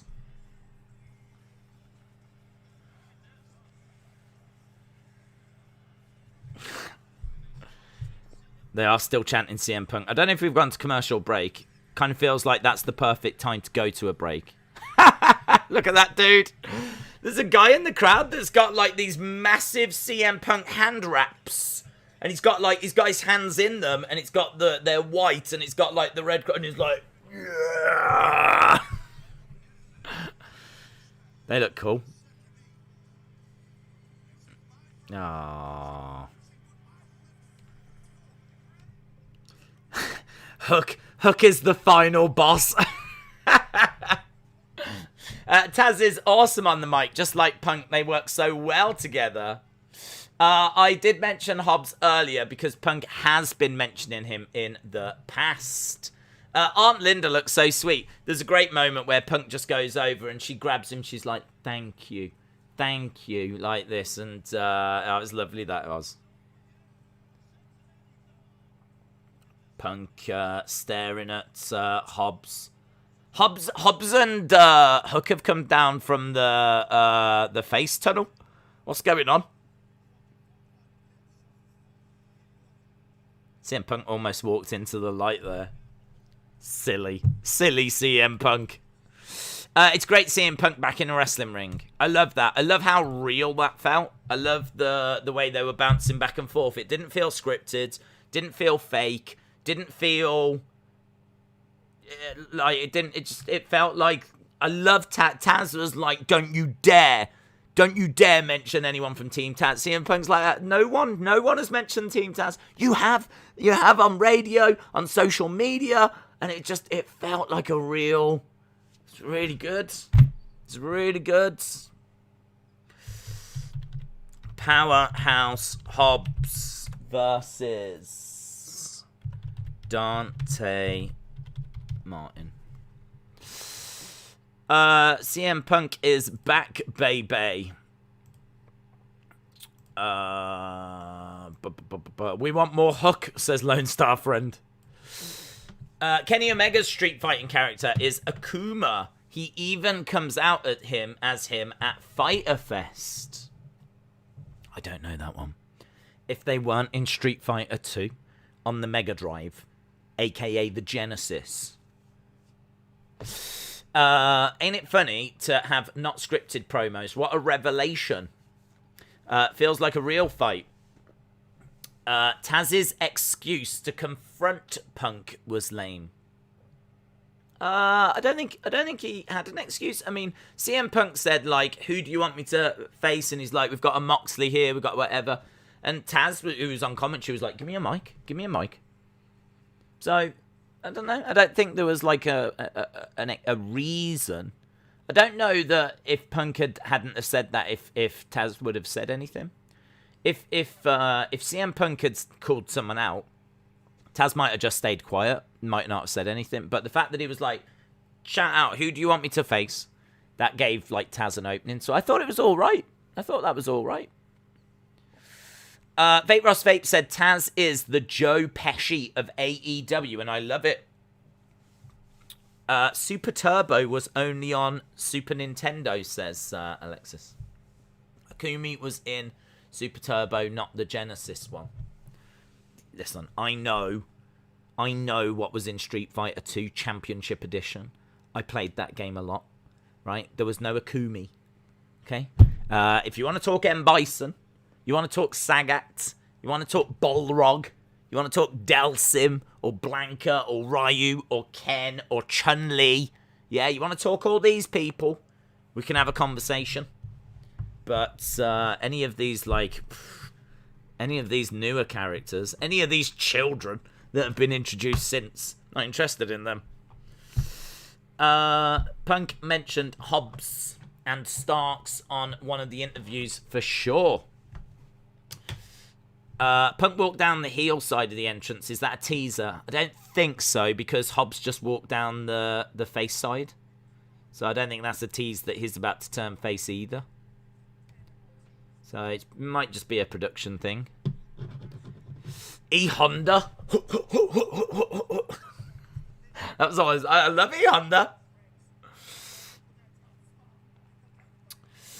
I love AEW stage design. The fact that faces and heels come from different tunnels. AEW trying to revive kayfabe. Oh yeah. I don't know if you saw, but backstage after AEW All Out, there was the media scrum, and Bryan Danielson walked into the room, but so did Adam Cole. And they both kind of stared at each other. And they were like, hands up, and they circled round. It was good. Kayfabe is alive. Here's Ruby Soho and Britt Baker. Ruby takes on Jamie Hayter.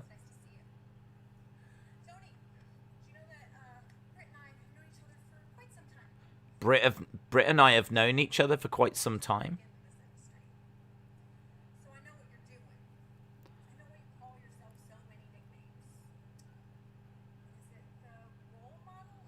The role model. The face of the AEW women's division, and Britt's like, well, it is true.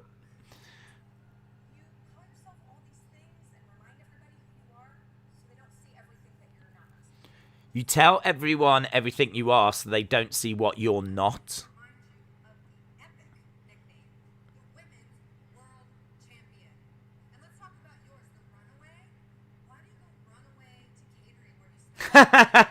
Let's talk about your nickname, the Runaway. Why don't you go Runaway to catering?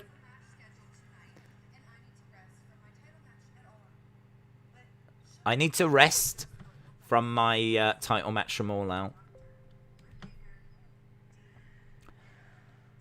I wish Britt Baker had said, I need to go and rest because I've got a title match coming up at Full Gear in about a month, 2 months' time. So you run off to catering.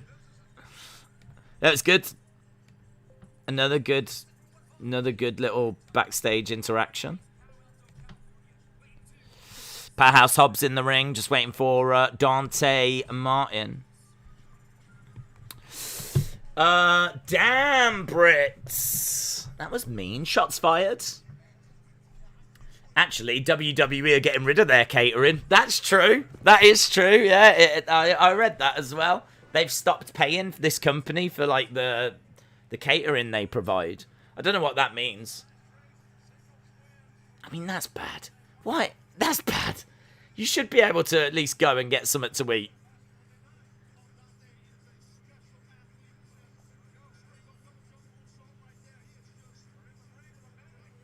So, right, here we go. Dante Martin and Powerhouse Hobbs. Dante Martin runs into Powerhouse Hobbs. Martin goes down. I love Powerhouse Hobbs' ring attire. Looks really cool. Really cool. With the flames at the bottom. Again, don't like the boots. Doesn't work. And he's got something written on the back, which I don't like as well. That needs to go. All this text, get rid of it. You don't need it. Get rid of the text. It gets in the way. Just have the black singlet with the flames coming up. That's all you need. Any text on there just looks like you've got a sponsor. No more free meals unless you're going to compete. Against the ropes goes Dante. Tries to do a bit of a suicide dive. Hobbs catches him and drives him into the ring post. Is mentioning interviews breaking the fourth wall? No, definitely not. Definitely not. No, these superstars get interviewed. So, it's not, you're not breaking anything. Just makes them seem even bigger, doesn't it, really? The fact that they're doing interviews away from the ring, that people want to talk to them, and they're getting all this press coverage. You know, if they'd have said, like, you spoke to, you know, the New York, and actually named some people. You spoke to the New York Times, you spoke to whoever in your Pro Wrestling Illustrated interview or whatever. You know, you could name check a few people. Hobbs says, CM Punk, huh? We're outside the ring. Dante getting thrown into the barricades. This match will continue. Don't go anywhere. Hobbs has got the vintage Hot Wheels car attire from 1908, says Everything Network. It's a great paint job. It really is. Wow, just threw Dante into the ring from the outside between the ropes. The Cole Daniel interview was cool. I wish WWE had done that after Mania. Did Excalibur finally get canned? No, they love Excalibur. But, yeah, it is it Tony, JR, and Taz? There's no Excalibur on commentary. Excalibur is getting married. Never got into Tekken. Street Fighter was intense. Also, Scorpion on Mortal Kombat. That is a great PvP game. Hey, I bought a game. I bought a game the other day. And super excited about it. I managed to finally pick up Watch Dogs. Look, I bought Watch Dogs. I got this. You know, this is the game where you drive around London. And I've said for a long time, I want to play that game because you get to drive around London in the future. About £12. About £12 I paid for this. Apparently, like, the secret to video games is don't buy them when they're new. Just wait a couple of years and then they go down to, like... That actually, I think, only came out last year. And I've just bought it for £12, brand new. And it only came out Christmas. So I haven't even waited 2 years. I've waited 12 months, if that. And now I've got it for like 12 quid. And I was looking and like that Death Stranding. That's around about a tenner now. Like there's all these games. If you just play games like a good year or so after the hype, you can have more. You can play more. It works out better that way. So, very soon, I'm going to, probably in about 12 months' time, I'll get a PS5. And it's going to be super cheap. And then I'll be able to play all the games that everyone's enjoying right now. No, I'm not interested in a PS5, to be honest. I won't get a chance to play that game. I know I want to play it. So, if ever I do get a chance to play it, then I will. We are just picture-in-picture. And so the pace has gone really, really slow. So there's not really much to talk about. Like, Hobbs is in the ring just walking around Dante Martin, who's down in the ring. And now driving a knee into the midsection of Dante Martin. I'm still on FIFA 1989. I found it for 50p, said Dave. AEW games will sell out. Don't wait on that. Well, I can. I could wait 12 months. I'm sure they'll have some back in after 12 months. And I'm sure I'll get it for about £12. These games are about 50 quid when they come out, you know. They're about $49.99. We're saving big bucks. Saving big bucks. I'm quite tempted to get, like, Outer Worlds. UFC 4 is now 25% off. Pfft, nah, mate. I've seen that at 50% off. Give me a call when that's 10. Give me a shout when that's £12. Then we'll talk. My new approach now is that I'm only buying games that are around about £12. Any more than that, and I'm out. AEW game is going to sell out quicker than Xbox Series X and PlayStation 5. When does that AEW game come out? I don't think there's a release date yet. The fact we don't know and it's September might mean that will it make it for Christmas? It's very unusual for them to release games in like late November, early December. I mean, they do, but they tend to want to get the AAAs out well before. They tend to want to get them out like now, to be honest, so that you've got all that run up for Christmas for people to be buying it. Have you tried the remastered Crash Bandicoot? Is it £12? Do you know what? I think I did get that one. I think that came out a long time ago, like back in like 2017, 18. So I might have bought it and never played it. I honestly have no idea. But to answer your question, no. I've never played it, but I am aware of it. I've also never played Fallout 4, and I really want to play that, and that's been out many, many years. I have no time for video games, but there's many, many games that I would like to play. But I think we should all acknowledge that it's a big step for me to actually buy something. So that shows how much I want to play this London one. Watch Dogs Legion. It's meant to be alright. About a 7.5, 8 out of 10. And normally, like, game critics are quite critical because they're comparing it to all other games they've played. I don't play that many games, so to me, it's probably going to be amazing. To me, it's probably going to be like an 8.5, 9 out of 10 or something, so. Yeah, I saw videos of them driving around London. I was like, wow, it looks just like it. It looks amazing. London from the future. Dante. Moonsault lands on his feet. Hops down onto his knees. Dante going against the ropes. Definitely back from commercial break now. In the corner. Up. Big spine buster. 1, 2, 3. There we go. Hobbs wins.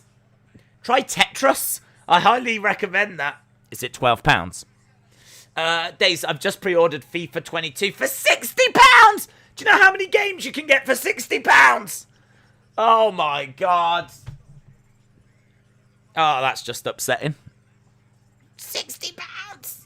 How about God of War? Not really into that kind of mythology stuff. Like, I never watched Lord of the Rings. I didn't watch Game of Thrones. Don't know. It's meant to be amazing.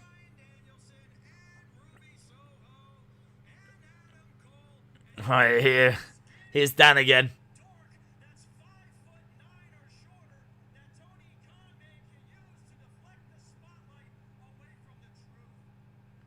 American Top Team founder and advisor for the Men of the Year.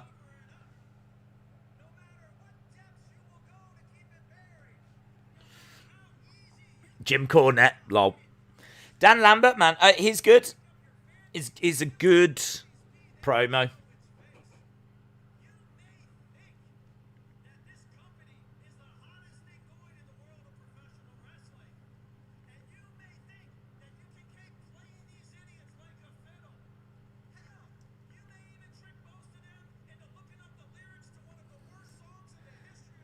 You might be able to trick these fans to looking up the lyrics to one of the worst songs in the history of music.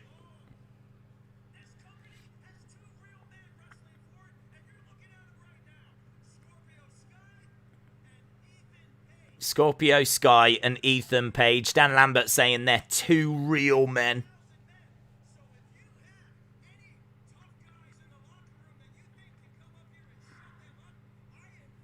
If you've got any tough guys you think that can shut these up, I invite you. I'm into this. I like this. I like Dan Lambert. I think it's a good promo. He's annoying AF, but he's a good promo.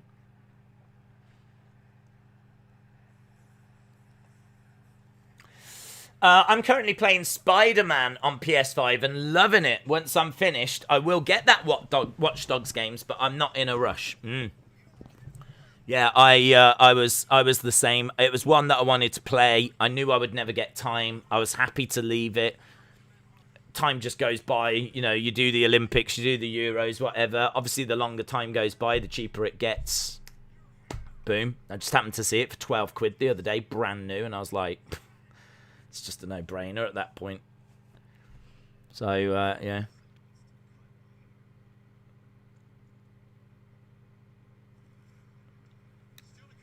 Bryan Danielson will address the fans tonight.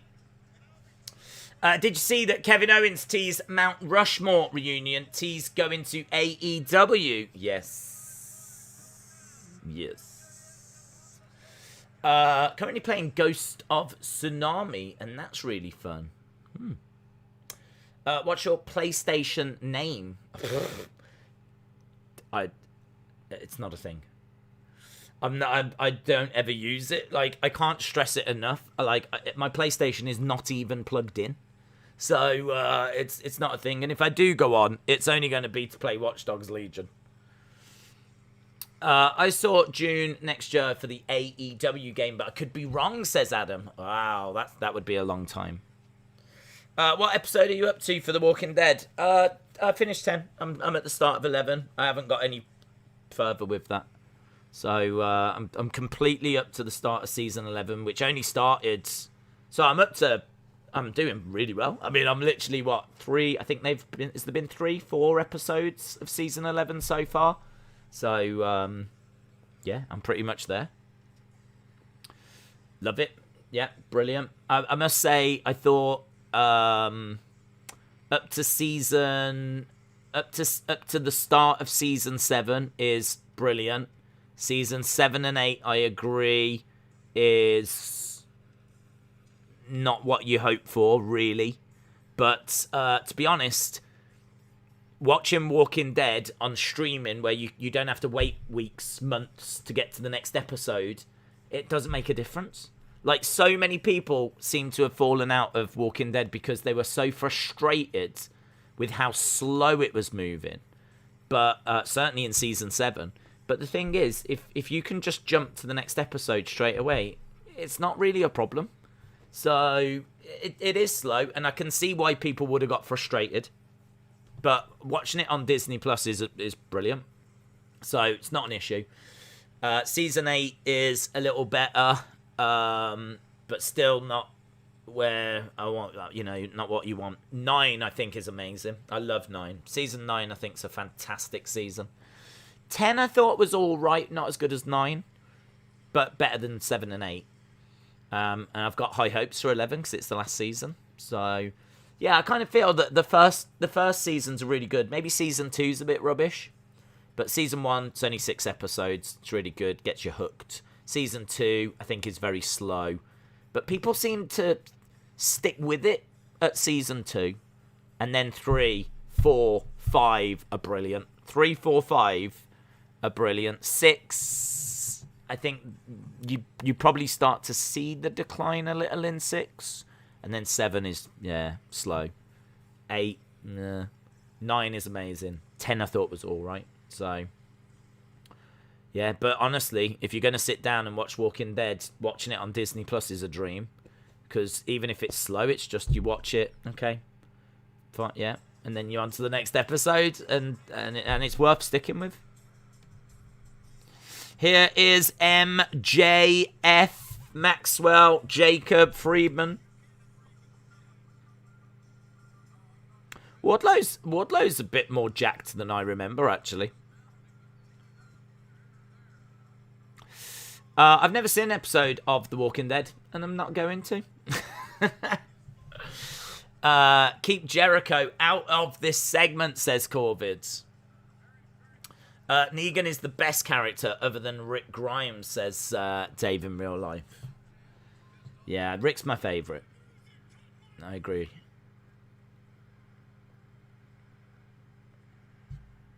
Okay, MJF. Let me explain something, you pot-bellied pigs.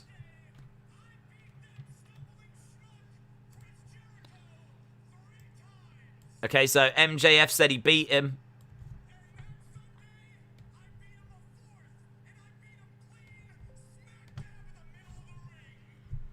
He said, I beat him 3 times, and on Sunday I beat him 4th. But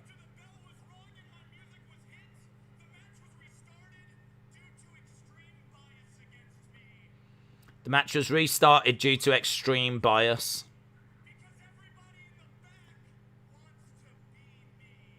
Everyone in the back wants to be me. My favourite character is the zombie, said J14. We're coming up to the halfway point. There's a sign in the crowd that says, you suck.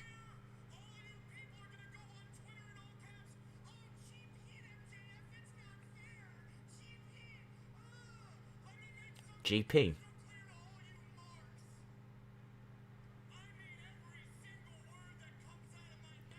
I mean every word that comes out of my mouth.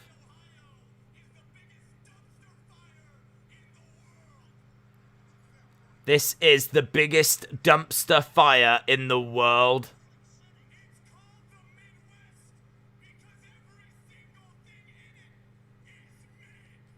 It's called the Midwest because everything in it is mid.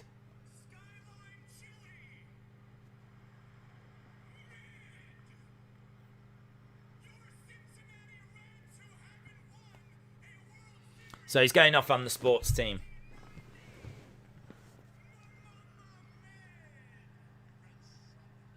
MJF is using mid. He's an IWC stan.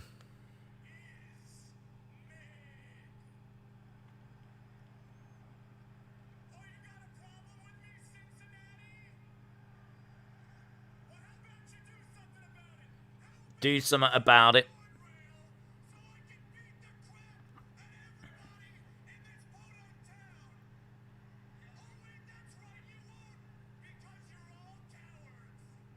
He calls everyone cowards.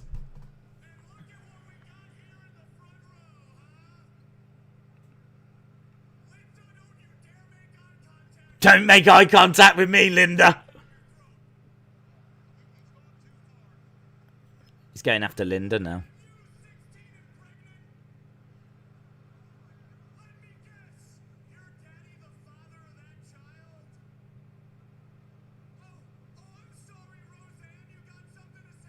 I'm sorry, Roseanne. You got something to say?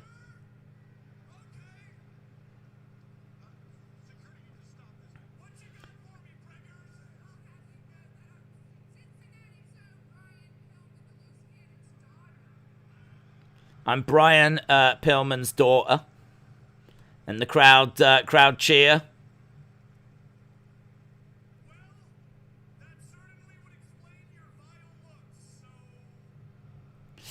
MJF is copying Punk. Right, who's coming down to shut him up? Okay. Pillman Jr.'s heard enough.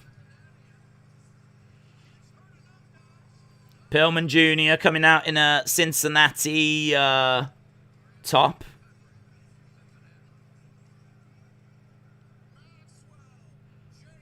This is like the most wrestling thing I think I've ever seen.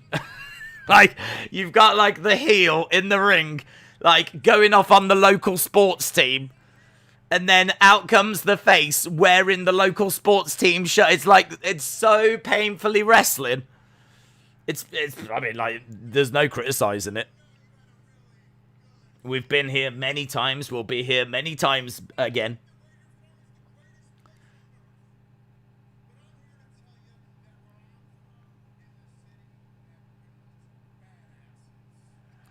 Where I'm from is a city that breeds badasses. Flying Brian was one of my favorites in 90 to 93, says Jackie. This feud doesn't do much. Two rookies doesn't elevate anyone.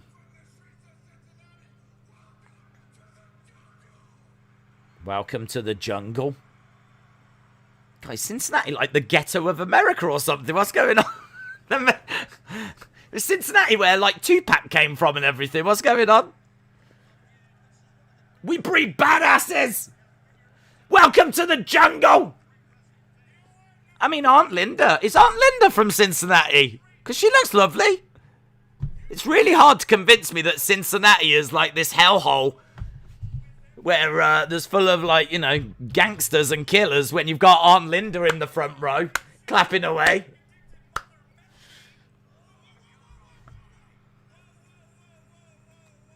MJF.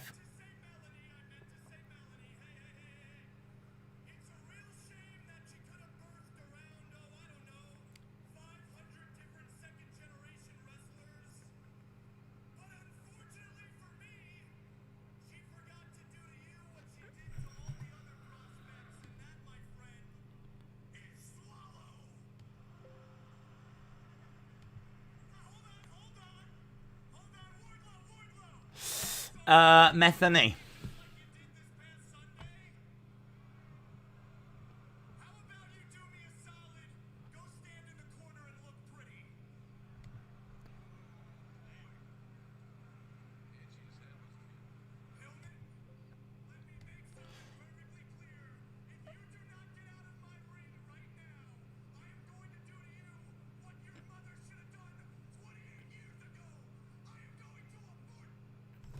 I feel like he took way too long to take him down.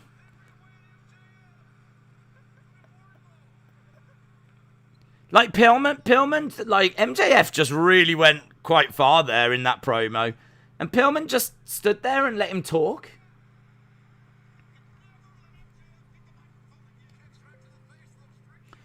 Yeah, I don't know.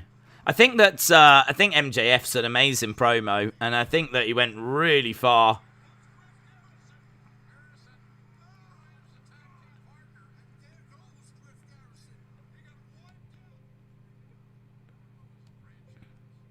Wardlow's got Griff. But Spark said, this is great. MJF is laying people out. Brian Pillman Jr.'s down. Griff is down. What are we building towards? Julia Hart should come and help. Here's Pillman. Pillman jumping in the way of Griff.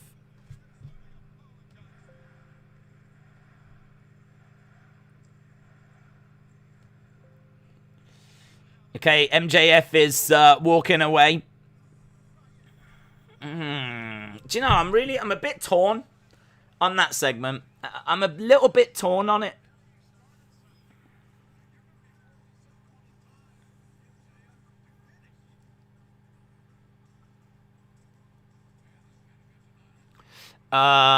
Triple H is in surgery.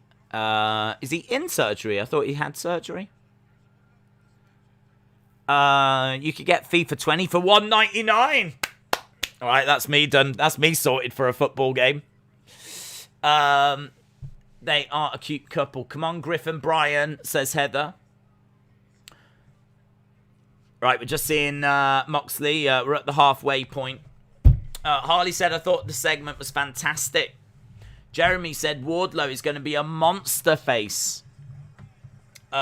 This wasn't a good promo, says J-Hub. Yeah, I mean, to be honest, I think it went a bit too far. I thought it was really good, and I think the moment that the face comes out, so the moment that Brian Pillman Jr. comes out, that's the moment where it's like, now it's time to shut the heel up.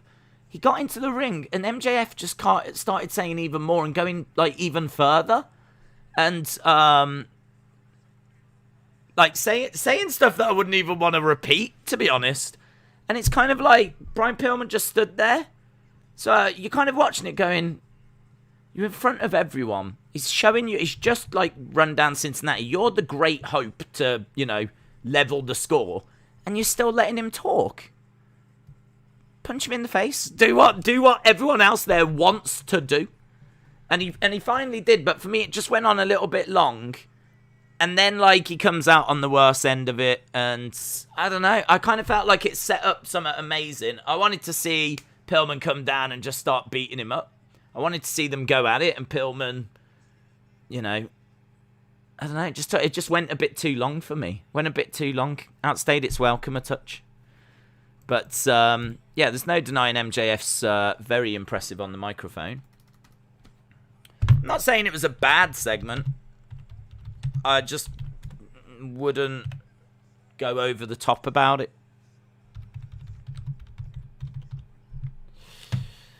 Right. Ruby and Jamie, here we go. I'm going to go over the top about Ruby Soho. I'm a big fan of her. I'm really pleased to see her getting opportunities. Two new women.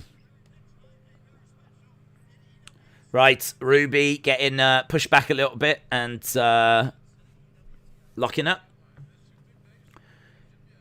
Ruby driven back into the corner. We know that we're building towards Ruby and Britt. Bryan Danielson is going to address the AEW fans. We've still got that to come. As soon as we get to the next commercial break, we'll do halftime scores. Tony Schiavone interviewing the Elites. We've still got a trios match coming up as well with the Dark Order. Wardlow was in the way, says Daniel. Wardlow was in the way. What, when he got in the ring? Oh, no. No, it doesn't matter. It does not matter. Don't come out then. Don't come out if you're not going to go to the ring. If what's his plan? His plan that is that he's going to come out to the ring and do what? Because if you're telling me that Wardlow was the reason that he didn't attack MJF, then Brian Pillman looks like an idiot. Because either you go down and don't give a flip like Stone Cold. Do you think Stone Cold Steve Austin would have walked out and gone, oh, Wardlow's there? Oh, I won't bother. No, go on, keep saying what you say. No, you gotta go. If you're gonna come out, you've gotta go. And just live or die by the sword. You can't walk out and go, oh no, Wardlow, I might get beaten up. Don't come out then. Or try and get some help. See if you can find someone. I mean, there's enough people backstage. Try and grab someone and bring someone else out to deal with Wardlow. So coming down into the ring and then realizing, oh, I'm outgunned, just makes you look stupid. So no, I'm not saying it's a bad segment. I'm just saying that for me, they set it up really well. Made perfect sense when Pillman came out. And when Pillman came out, I was like, oh, this is so wrestling. Like, the heel runs up the face. Face comes out, evens up the score. Fine. Great. Yeah, let's do it. We've done it before. We'll do it again. And then he got into the ring and it all kind of stalled. And MJF kept going. And I don't know. I just found myself thinking, like, what's Pillman doing? Why doesn't he just go for him? Eventually, he does take him down. And then MJF gets the better of it and Griff comes down, blah, blah, blah, blah, blah. But it just, for that moment, it just kind of outstayed its welcome a bit for me. And I do think as well that, like, he went quite far. You know, some of the stuff that he was saying, don't know. Maybe the AEW fans are perfectly fine with MJF going as far as what he did. But I didn't need the stuff that he said when Pillman got in the ring. Strikes coming in from Jamie. Going for the pin on Ruby. So, we're well underway with this match. Jamie is in control. We're past the halfway point. I have no idea when we go to commercial break. I have no idea at all. Because on Fight, they tend to just stick with the programming.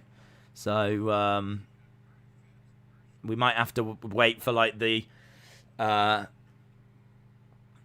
of halfway and 15-minute scores or something. Hayter hurling Ruby over into the corner. Grabbing Ruby and hurling her into the middle turnbuckle this time. Hurling her into the bottom turnbuckle this time. So, Hayter in control.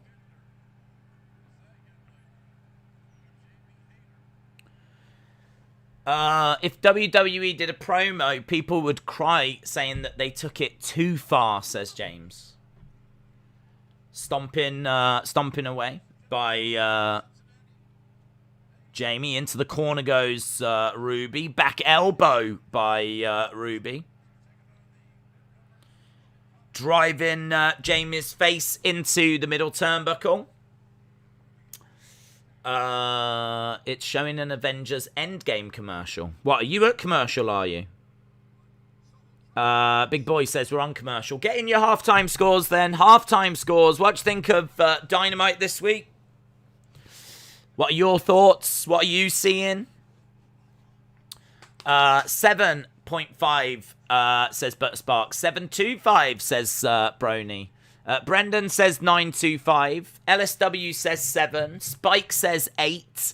Let Him In says 7. Heather says 7.25.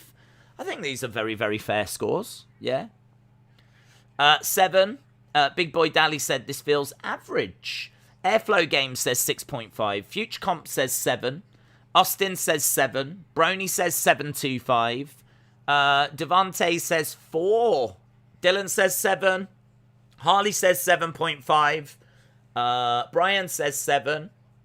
5.9. Let Him In says 7. Edward says 6.25. 5, 7.5, 7, 7.25, 7. Lone Star Friend says 7. 1987 Big Fan says 6. Zoom Station says 7. JJB Gaming said a solid 8. Chris says 8. Angie says 9. Heather says 7.25. The Gamer said 7.5. Diego says 8. Tony says 6.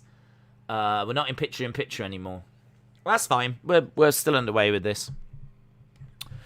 Nothing exciting so far. I'm seeing a lot of 7s. I kind of feel like the chat average is about a 7 or a 7.25. To be honest, I would probably be at about a 7.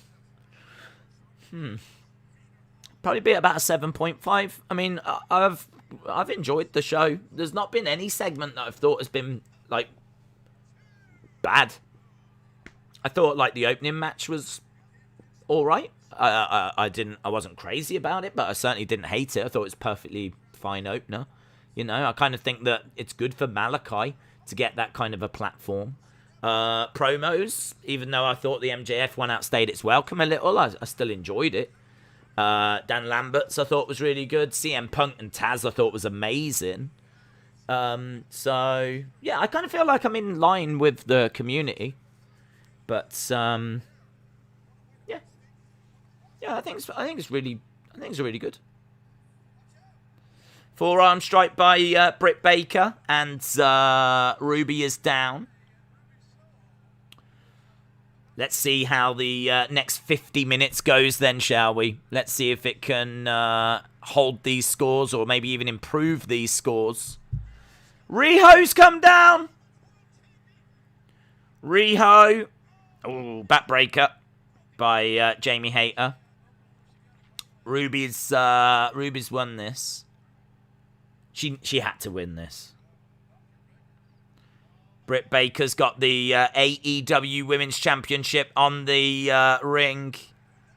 Here's Statlander. Statlander with a chair.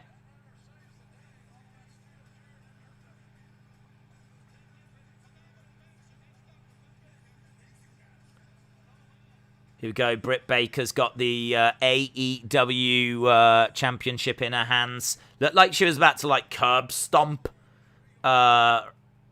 Ruby.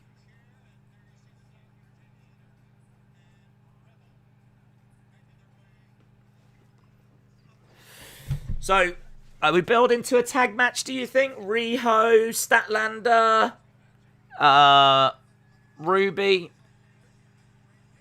Maybe taking on Reba, Jamie Hayter, and Britt Baker.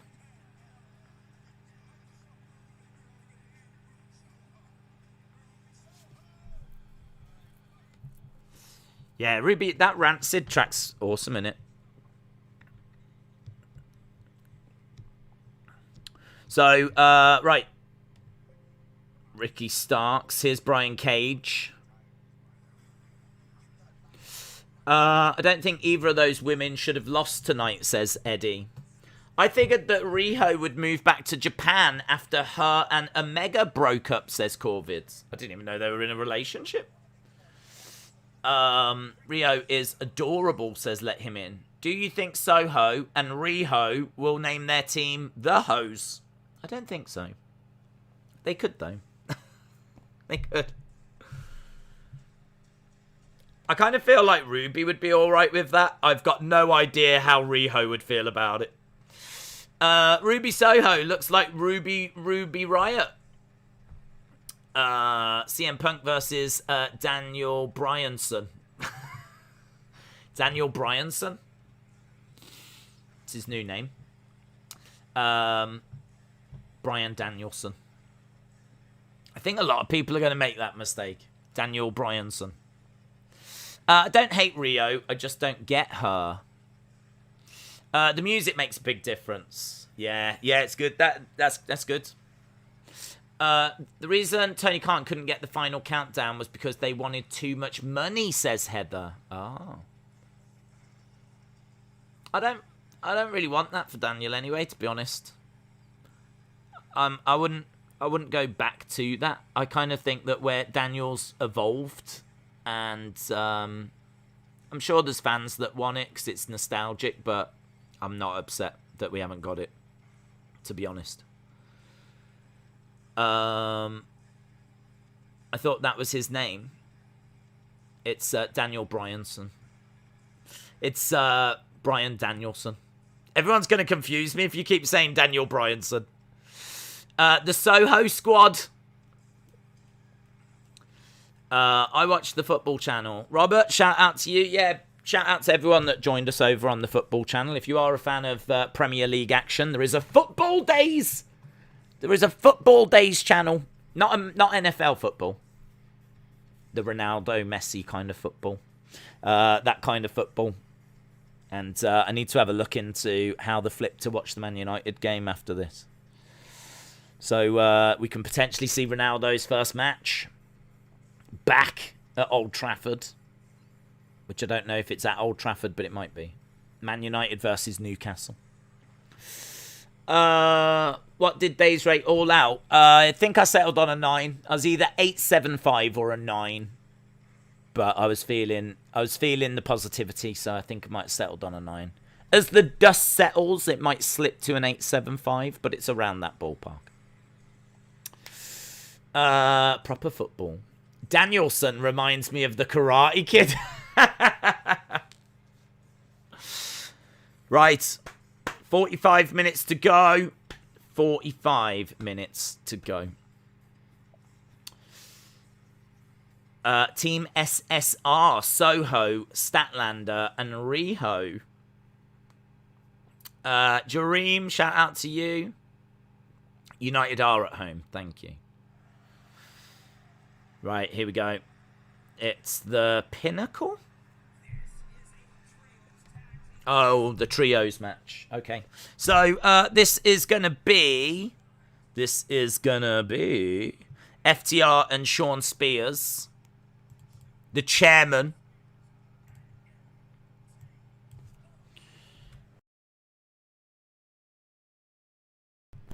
Sorry. FTR, Sean Spears. FTR, Sean Spears versus Dark Order. Porter? Dark Porter. Dark Porter. Do, do, do. Right. Dark Porter.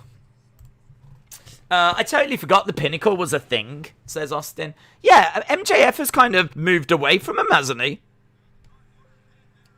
Are they still a thing? I feel like they should still be a thing. Here come Dark Order. Stu Grayson. He went really low there. Stu Grayson. Evil Uno. And John Silver. Stu Grayson. Why did he go so low for Stu Grayson? Wow. And weighing in at 685 pounds, Stu Grayson, Evil Uno, and John Silver! If I Stu Grayson, I'm like, why don't I get that one? Why is it always Stu Grayson? Why is it like... I'd be upset.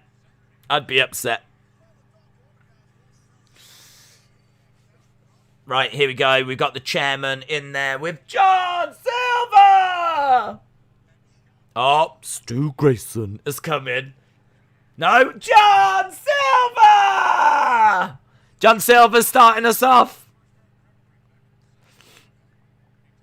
Yeah, look at Stu Grayson. Still, Stu Grayson's upset. Don't blame him.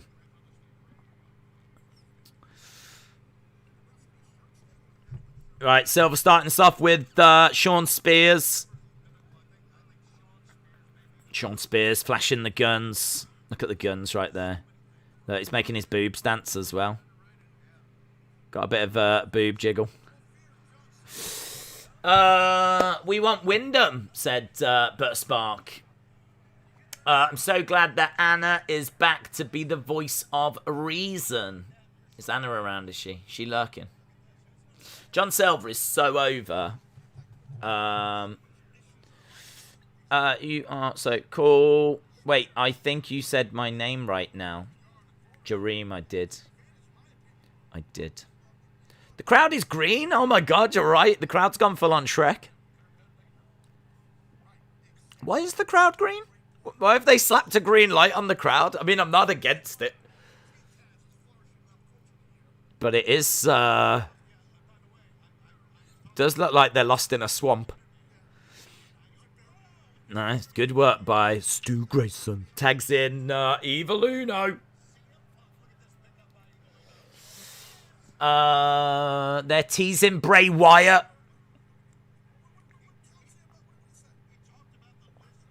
Right, here's Evil Uno into the corner, hurling Shawn Spears. I don't know that this is the kind of match that's going to improve people's scores, but I do like John Silver.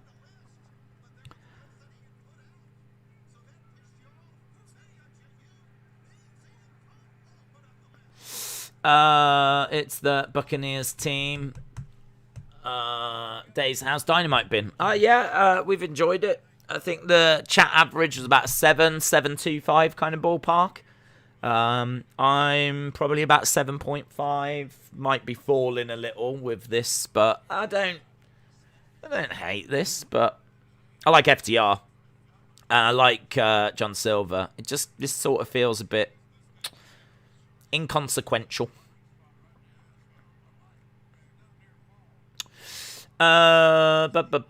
This would not be accepted on WWE, said Viking Tees.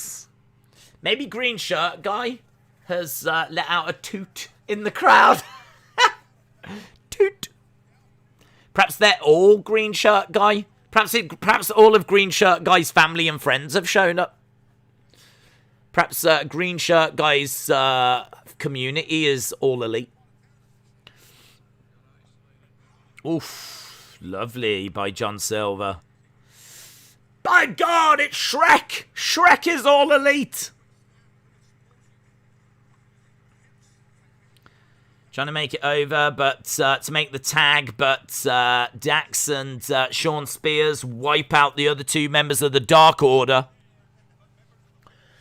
What did you think of episode 22? I thought it was awesome. Oh, yeah, the final one. Yeah, it was brilliant. The Negan backstory. Yeah, it was amazing. 1, 2... Kick out by Dash. Lovely suplex by John Silver. Yeah, I thought it was really good, Harley. Thought it was really good. Some of them final episodes, those kind of pandemic ones, were a little hit and miss. But that was excellent. Off the ropes, lovely suplex. Whew! Tell you what, Tony got really excited then. Slingshot suplex right over by Tully Blanchard. Up on the shoulders of Shawn Spears. Whoa, plants John Silver. 1, 2, 3. Oh, they got it. There we go. Done. Tick. Isolate and destroy. Well done, Pinnacle. Pinnacle wins. There's been lots of great signings, but Shrek would be the biggest. Dark Order are looking sad. Evil Uno grabbing Silver. What's going on? Silver pushes Uno over. Oh, it's all falling apart. Dark Order are imploding.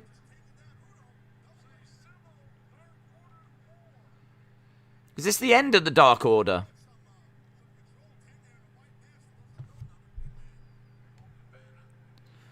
Oh, where's -1? -1 needs to sort this out. We need to get -1 down here.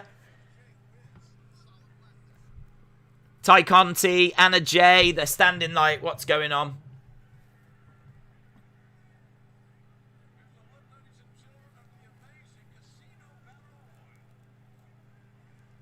Oh well, we're leaving this drama.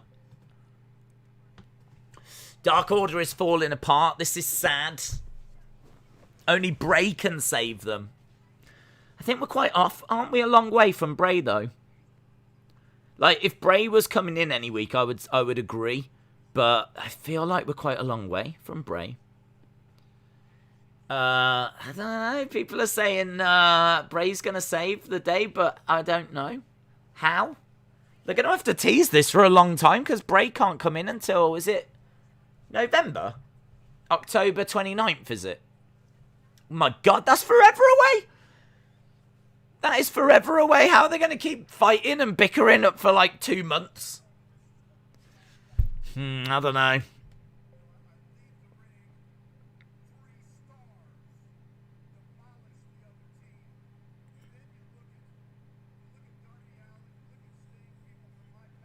Okay. What's Tully going on about? You watch Leadership. Tully's talking to Sting.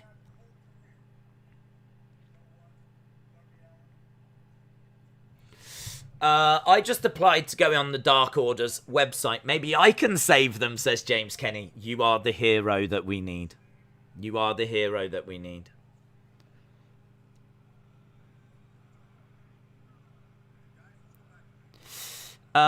Full Gear is November 6th. Possibly that he'll be there. Here's Sammy Guevara, the Spanish God. Sammy's coming out with his sign, so I'm guessing you lot are going to picture in picture.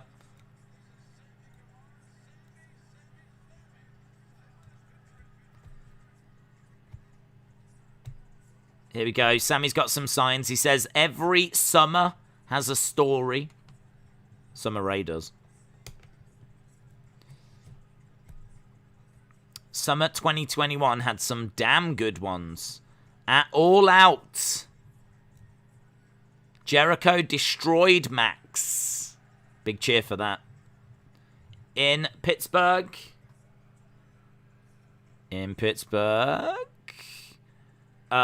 Fuego became All Elite. In Houston. Pam said yes. Well, summer may be coming to an end. Oh my God, that's news for Summer Rae. The good times are far from over. Winter is coming. The Inner Circle will stay on top. Fuego will make his mark. Oh, he's giving away spoilers. And I'll keep getting those views at Sammy Guevara, hashtag Spanish God, hashtag Vlog Crew. Hashtag Vlog Crew. It's a bit low gang, isn't it? Fun fact about episode 22, the reason why the actors for Negan and his wife had great chemistry is because they're actually a real life couple. Ah, that was your fact. I remember you saying you had a fact. That was your fact. That is a great fact. That is a great fact. That is a great fact.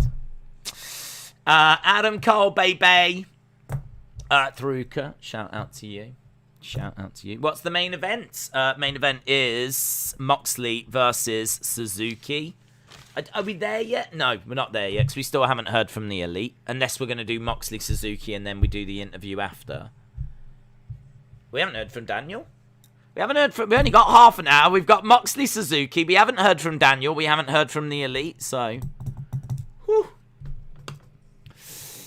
Wyndham will set them straight. It's going to be them turning heel. October 29th is the date.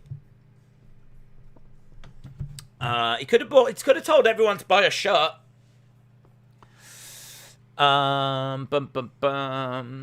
I'm watching AEW Dynamite. Legend Killer, shout out to you. Is Sean Spears related to Britney Spears? No, it is Britney Spears.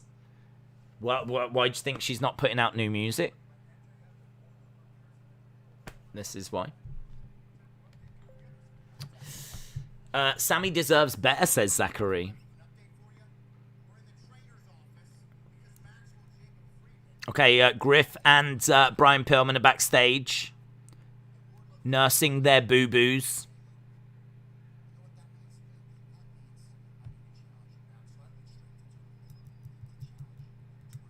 Sorry, match. Arthur Ashe.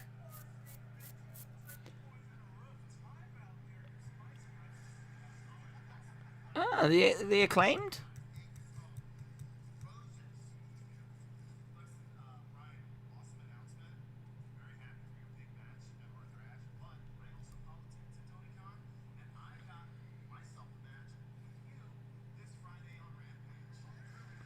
The Acclaimed are back? Wow.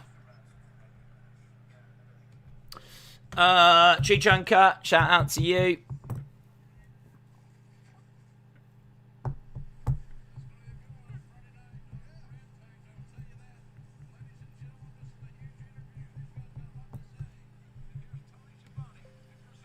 Okay, Tony Schiavone's doing the interview with the Elites.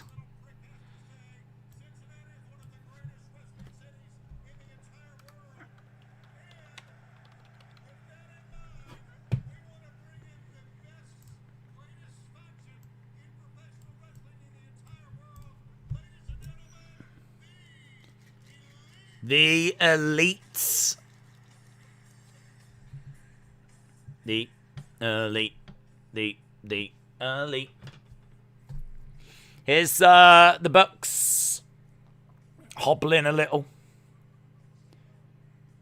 Here's the Good Brothers. Here's Kenny. There's no Adam Cole, baby. Is he gonna get his own? Sure, is he gonna get his own little entrance? Makes sense.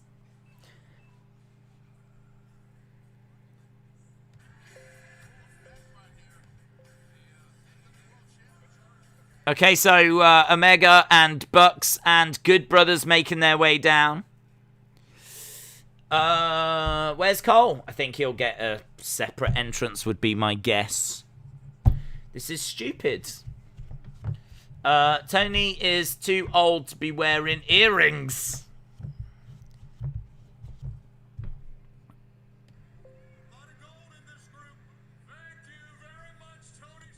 Lot of gold in this group.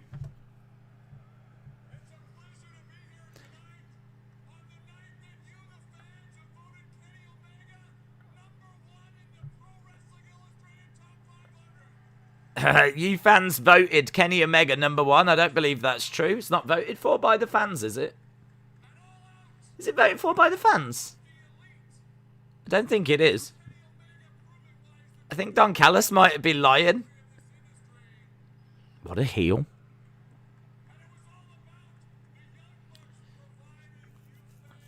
Never say someone's too old. Age is just a number.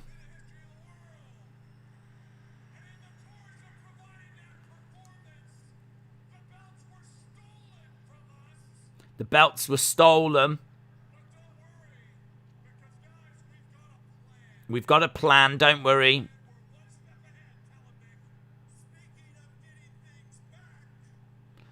Nick's got a chain that goes from his nose to his ear.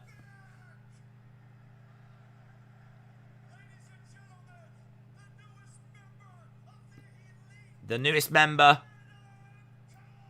Adam Cole, the newest member of the Elite.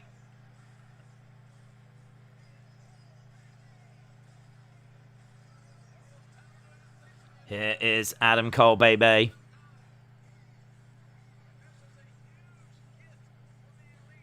It is a huge get. All Elite, baby. Adam Cole making his way down to the ring. It's so weird seeing him on AEW. It's really strange.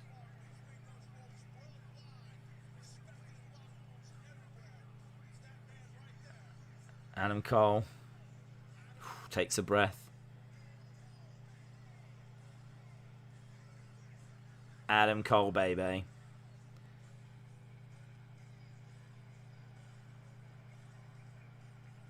Go down. Here we go. Adam Cole, baby. Now, will there be anything said about NXT? I mean, bad move to rip into say anything bad about Hunter. You can't. I mean, he can't. He wouldn't.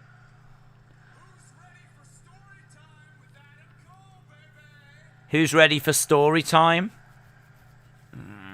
Tread careful here.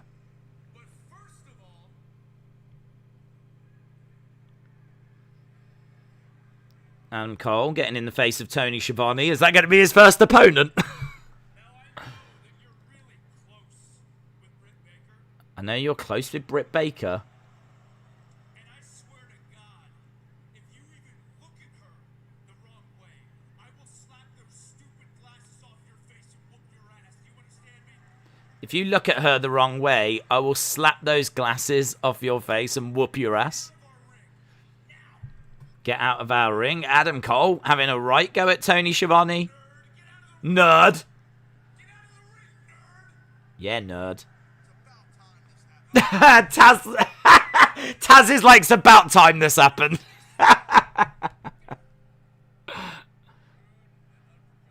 Yeah. Yeah, nerd. Adam Cole said, I got some talking to do. Let's go.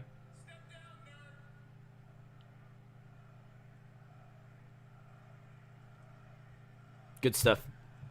Good stuff.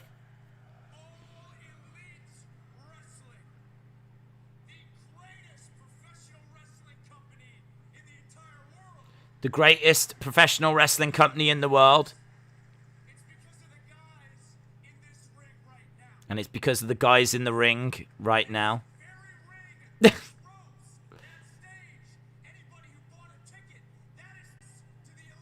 That is, anyone that bought a ticket is thanks to the Elite. I know I'm new. But I've been Elite for a long time.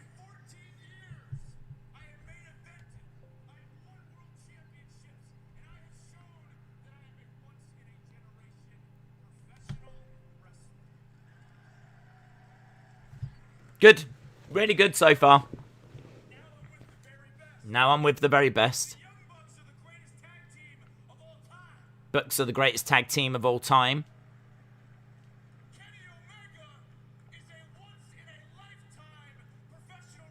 Omega is a once-in-a-lifetime professional wrestler.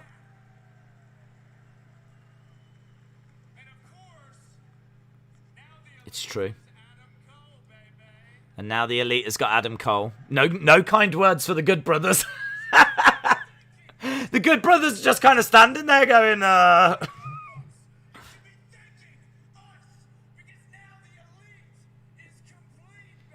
Now the Elite is complete.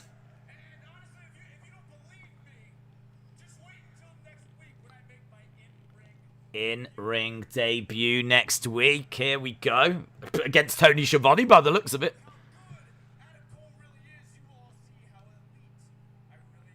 You can see how elite I really am. Good. Really good. I love that he didn't run down NXT. You just couldn't. And certainly not today.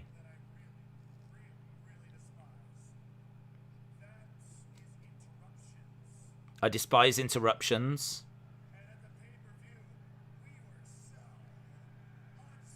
And they're getting interrupted again. Bum, bum, bum, ba, ba, da, ba.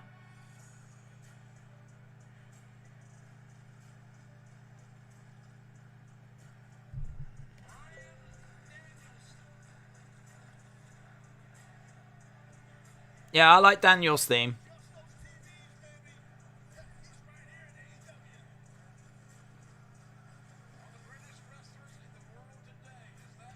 Yeah, I like it. It's not a bad theme.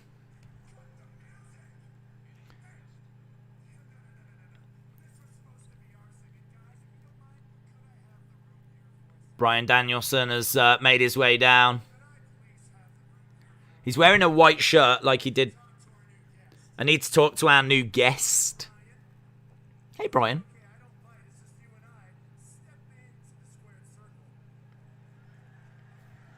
Oh, how weird is this? It's just a night of weirdness, isn't it? Now we're seeing Bryan Danielson inside the ring, and it still doesn't feel right. I mean, it feels like a WWE invasion.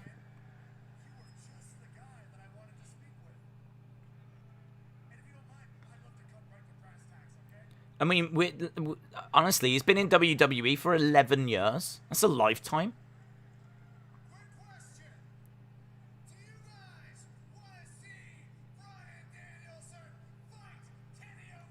Do you guys want to see Bryan Danielson fight Kenny Omega? JR says, count me in. Big yes chance.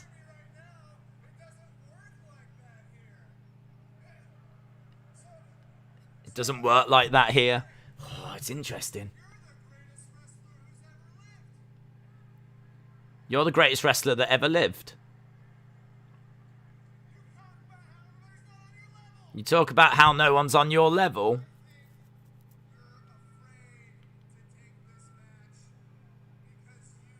You know that I'm better than you.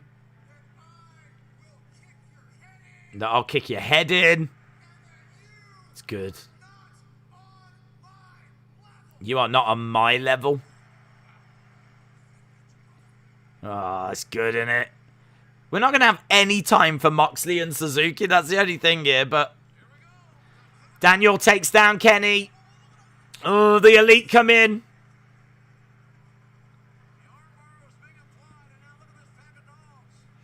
Stomping away on Daniel. Here's Jurassic Express and Christian. Some of this just looks so...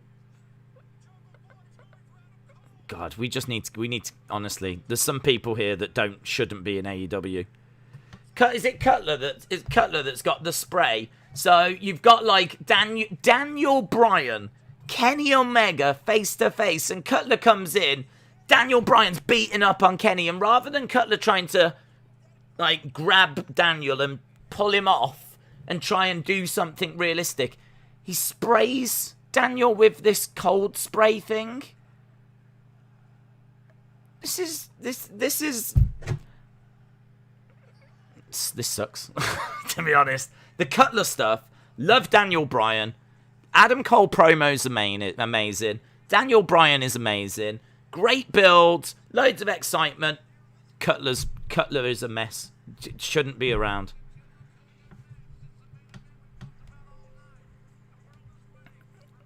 Just silliness. It's just silliness. You've got some really good, like, you're talking about Kenny Omega, #1 in the PWI, people losing their minds over that. Daniel Bryan, who's regarded as the greatest indie wrestler of all time, face to face. Daniel gets down Kenny, and what follows it? Silliness. Silliness with Cutler coming in and spraying Daniel. It's like, there's a time for comedy. That wasn't it. That wasn't it. So that's like a bit frustrating, but because that's not what I want to be talking about. I don't want to be talking about that during that segment.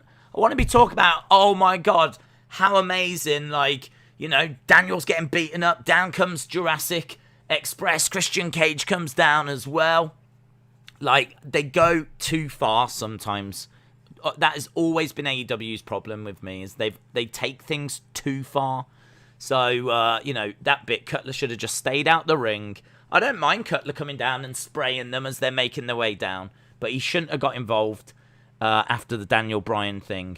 But other than that, like, yeah, I mean, the Adam Cole promo was excellent. The Adam Cole promo was really, really good. I love the fact he didn't rip into NXT. I was worried about that. I was worried that he was going to rip into NXT. Because if he rips into NXT, and certainly today, there's a lot of, you know, goodwill towards, like, Triple H. Just anyway, people like Triple H. I think appreciate what he did with NXT, but, you know, obviously with the cardiac arrest and everything. So, you know, well done to Adam Cole for reading the room. And like, yeah, Daniel coming down, I thought was great. He said, like, I think you're scared of me. Gets Kenny down. Yeah, there was some really, really good stuff there. Some really, really good stuff. But we're running out of time for Moxley and Suzuki, but I suppose it doesn't need loads of time. But, man, this is a packed last half an hour. I like how Jungle Boy went straight for Cole because that's who super kicked him on All Out, says Nando. R-Truth is funny. Adam Cole said he loved his time in NXT. That's good. Yeah, I think Adam Cole's really professional. I think he's really professional, and it's really good to see. There's no need for it. There's no need to like go down that road, and he didn't. And brilliant. I wish him all the best. I personally wish he'd have stayed in WWE. I think AEW would always have been there for Adam Cole, and I'd love to have seen what he could have done on the main roster. But you know, he's weighed it up, and it's felt better for him to go to AEW, and fair play. Pac versus Andrade on Friday. Darby Allin and Sting on Friday. Britt Baker, Rebel, and my God, I can't even read this. It's going so fast. I don't know what the women's one was. Adam Cole versus Frankie Kazarian next week. Jade Cargill taking on Layla Hirsch. Darby Allin taking on Shawn Spears. Cody Rhodes takes on Malakai Black on September 22nd. Dynamite Grand Slam. Is that the Arthur Ashe Stadium?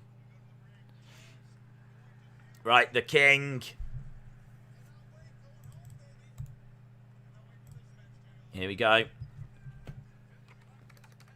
It depends if you like physicality. Suzuki versus Moxley. This is your main event.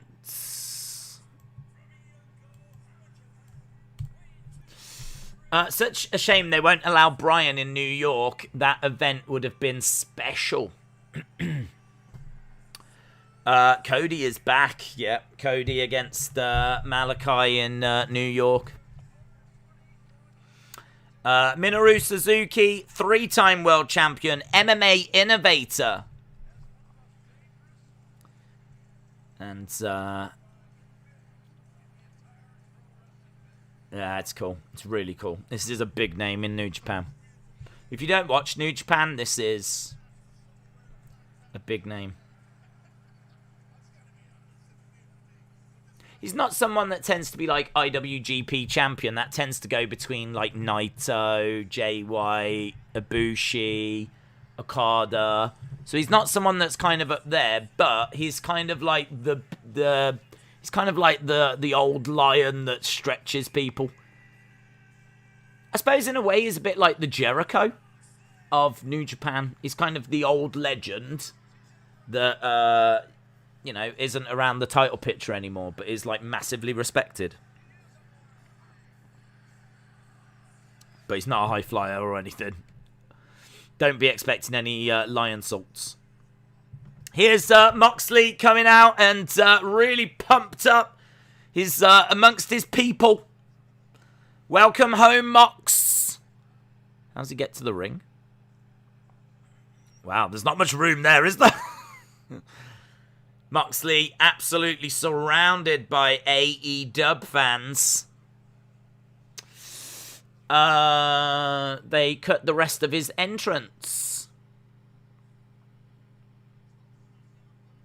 Here's Moxley making his way. There's a kid there losing his mind. Look, he's trying to get a picture with Moxley. Moxley storming to the ring. We've got 12 minutes here. Right, we've got Suzuki in the ring. It's so weird, isn't it? I mean, Dynamite. You gotta give it credit. You've got to. I mean, we've just seen. I mean, how weird was it seeing Daniel Bryan in an AEW ring? Very strange. So, you know, seeing that and now seeing Suzuki in there. I wonder if Daniel had a word with Suzuki backstage. I would imagine so. Bryan Danielson. It is going to be hard to not call him Daniel. Forearm strike by Suzuki.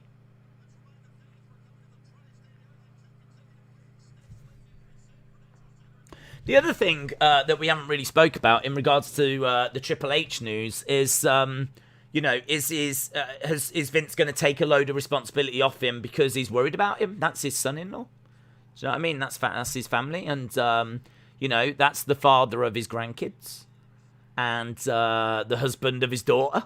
Like, is there a part of Vince, as much as he is a cold, cold man, that when it comes to family, like Triple H, that he will, you know, go, no, you're not having all that on your plate. Let's take some of that back now. Maybe he'll take some away from Triple H for Triple H's sake. I don't know. Certainly puts into perspective a lot of the recent changes to NXT.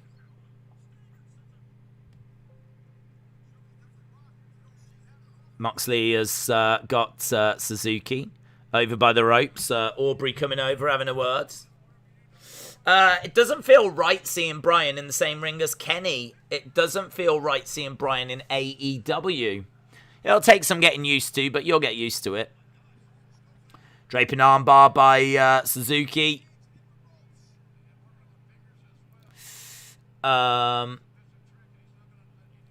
Big Rod, shout out to you, dude. Hope you are well. Suzuki wrapping Moxley's arm around the ring post. Dragging Moxley over to the other side, wrapping Moxley's arm around there. Jennifer said, I really don't think Cole has got heat with WWE. Respect and appreciation for what he did get there. Jungle Boy versus Cole will be amazing when we get it. I agree. I think he really enjoyed his time in NXT. I don't think there is any heat or bad will or anything. I think he was probably made a very generous offer. And I think he felt valued. And I think that Triple H always did right by him. I mean, he's the longest reigning NXT champ in history. And he was always booked well. So, yeah, I completely agree. There was no need. But the temptation might have been there. Because, you know, that's what, you know, AEW are trying to establish themselves, and it's cheap, isn't it? It would be cheap and easy for him to say, you know, it's great to be in a wrestling place now, or something like this. It would be cheap, it would be easy. And I respect the fact that he didn't do that. But as you said, there's not really a need for him to do that. Yeah, it's good. I see you. Actually, they were right. Moxley will be working in New Japan. It's just the pandemic that stopped it right now, but he has it in his contract that he can work there. Yeah, I didn't say that he can't work there. I didn't say that.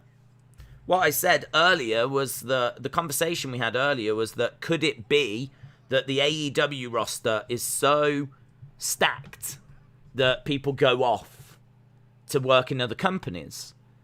I believe my answer to that was that could be a way forward, but we haven't seen it yet. You know, then like people were saying, well, we are seeing New Japan stars coming over, and it's like, yeah, but that doesn't help out the roster, does it? The whole point is the roster's bloated, so how are you going to showcase everyone when you've got 3 hours of TV time and you've got so many people to try and showcase? How are you going to do that? So if Moxley is going to go over to New Japan to free up a roster spot and a bit of TV time, because it would be someone else right now. In all fairness, it should be 2 AEW people right now because, you know, it hurts having Suzuki come over because you're taking TV time away from an AEW star. So that's where the conversation was. But at no point did I say Moxley. At no point have I said that Moxley's definitely not going to New Japan. I never said that. He's been there. We've seen him go over and do stuff. He's just been the IWGP United States champ. We've seen him face Suzuki before. But will he go over and spend a month over there? He could do. And that might be a way of easing a bit of pressure on the roster. If, as the conversation was earlier, that the roster's a little bit bloated. What if Suzuki faced Nick Gage, says Jay Swiss. Primo said, outside that great segment with Bryan and the Elite, do you think everything else was flat? I kind of feel that at the halfway point, the community was at about 7.25. I was at about 7.5. I think the Dark Order thing probably took my score down a bit, but then the Elite thing brought it back up. So I'm probably still about a 7.5, to be honest. This match is decent, but I just wish it had been given a bit more time. I don't feel like there's like once we've had the entrances and everything, we've got, I mean, literally 5 minutes now. I'm kind of expecting us to wrap this up very soon. So I don't know if a few things overran a little bit, or what happened, or if this was the plan. But yeah, I think we're sleeper hold applied. I think we are still looking at a very, very solid show. Very solid. Backdrop. But yeah, I think there's definitely matches that you could look at and moments that you could look at and go, oh, I'd like to get a bit more out of that. I'd like to have got a bit more out of that. Look at the eye. Wow, Suzuki's eye is busted. Blood pouring out of his down from his face. I don't know what's done that. Yeah, Suzuki won't care. Clothesline into Suzuki. Suzuki staying on his feet. Screaming out at the crowd. Moxley going against the ropes. Clothesline. Suzuki still on his feet. Against the ropes again. Drop kick by Suzuki.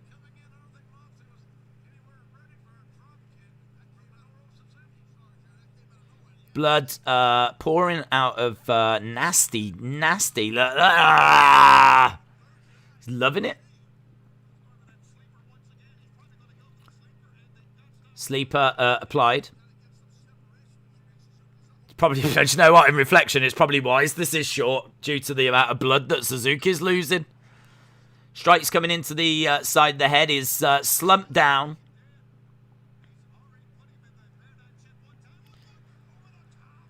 Plants Suzuki. 1, 2, 3. Moxley wins. So Moxley wins. Suzuki's busted open. I don't know that Suzuki had time to give Moxley as much of a match as what we were hoping for. The other thing as well is that New Japan aren't coming out of this looking all that great unless it's building somewhere. Like, are we building towards Tanahashi? Are we building? I feel like we might be. Could someone come out now? I mean, he's just beaten Suzuki. And maybe this is just a nice moment for him to celebrate with his hometown crowd. Yeah. I'm just wondering if he's going to keep beating up New Japan people and eventually Okada walks out, or Naito walks out, or Switchblade Jay White walks out. I mean, Jay White would be amazing because he can cut promos in English. So Jay White would be amazing. But there has to come a point where these New Japan guys win. So Moxley in the crowd.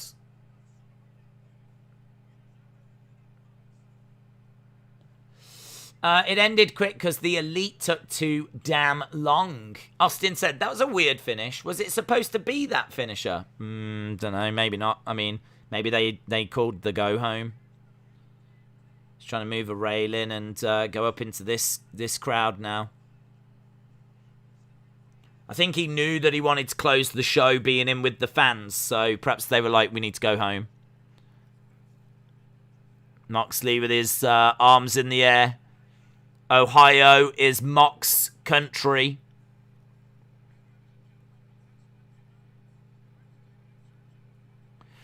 Cole said in the media scrum after All Out that he liked where he worked for the last 4 years and he enjoyed himself. Mox is enjoying his homecoming. Edward said, I think we will get a new AEW World Champion, a.k.a. Bryan Danielson. Jay Swiss says, Jay White, please. CCSYT said the exposure is a win for them. All these people saying, who is that? That is the win for New Japan.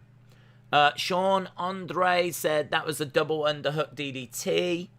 Justin said he loves his people. Anna said they didn't give the main event the time it deserved. What does go home mean? If go home just means time to wrap up the match. It's time to go home. Time to finish the match.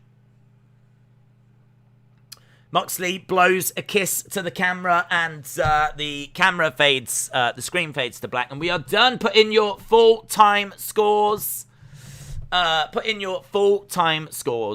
Harley said, I can't wait for Friday. Brock returns. Seth versus Edge. Becky, Bianca contract signing. Potential Sasha return. Undertaker appearance. It's going to be huge.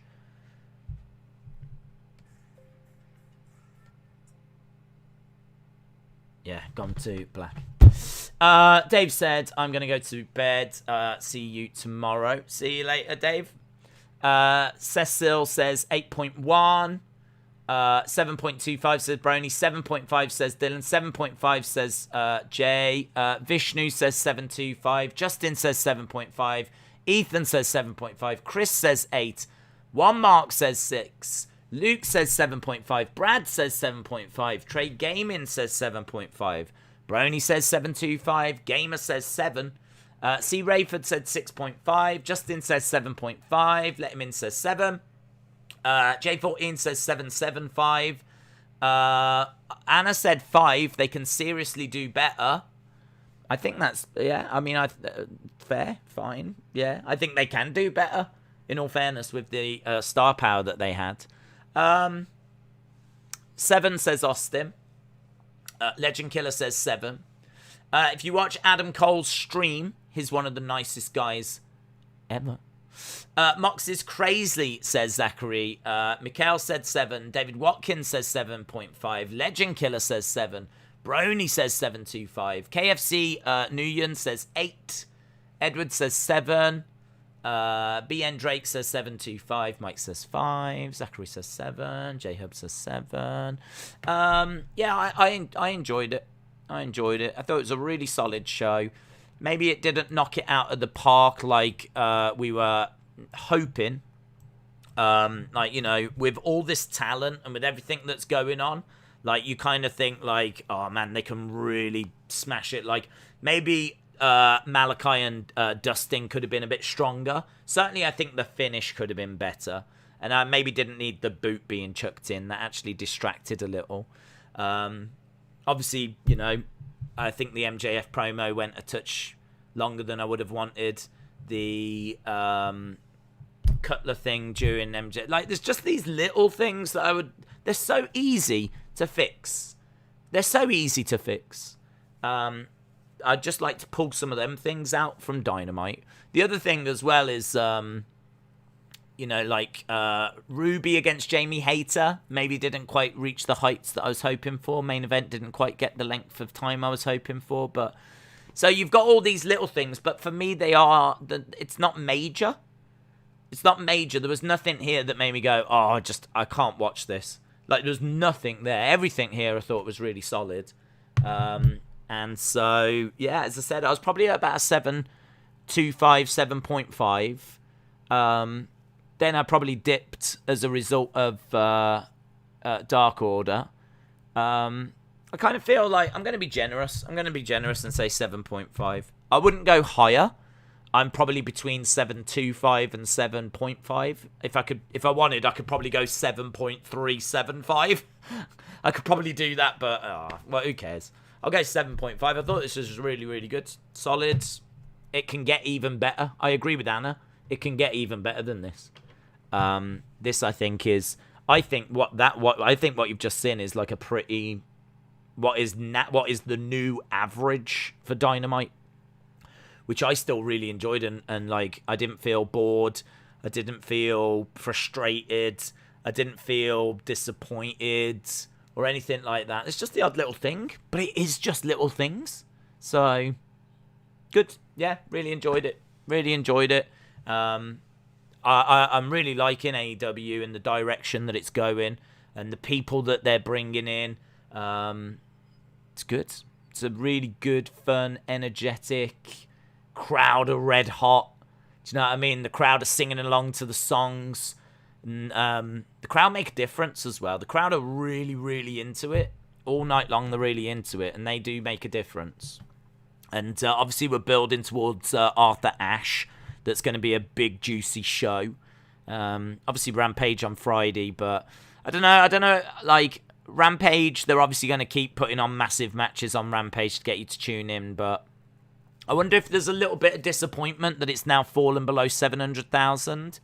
I would love to know what their expectation for Rampage was and where they kind of fall in line with that expectation. You know, is Tony Khan really, you know, getting a bit down that it's so low against Rampage is so low, or I don't know. Like, I wonder if there's conversations to move Rampage. I wonder now they've got all this talent. Could they go to TNT and say, we need Rampage to be 2 hours and we need a better time slot. You need to put us up against SmackDown or something like this. Like, at what point is that conversation going to be had now that they've brought in CM Punk, Daniel Bryan, Ruby Soho, Adam Cole, maybe Bray Wyatt on the way? It's very interesting to see, you know, what conversations do they have now? Because this feels like a different company to a year ago. Like, you rewind about a year. We didn't even have Malakai Black then. So you go back about a year ago. This feels like we've definitely taken big steps forward. Big steps forward. So, yeah, good. Really good. Really enjoyed it. Don't forget, Rampage is at a horrible time slot. What BS. Linda's all elite. Right, we're done. Anyway, we are done. Tomorrow, what have we got tomorrow? We've got... God, what have we got tomorrow? We've got Wrestling Escape Pod over on the Wrestling Escape Pod. That'll be fun. Community, you lot have been sending videos in. So that'll be a lot of fun. So that's tomorrow. We've got... I don't know. I feel like there is something else. Is there any football? Don't think there is. I'll have to think about something. But Friday, we've obviously got massive SmackDown for Madison Square Garden. Saturday, we are doing... Holyfield against Belfort. So if you are interested in that, massive boxing show that's got like Donald Trump doing the alternative commentary. We are doing that on Saturday. Sunday, I'm not too sure yet. I'll have to have a think about that as well. But we have got Premier League football on football days. So Saturday and Sunday there is football. Yeah, there's plenty of streams across multiple channels. So, yeah, we've got all that coming up this weekend. Awesome, guys. Thanks a lot for watching. Have a great evening wherever you are. And hopefully I'll see you again next time. Bye for now.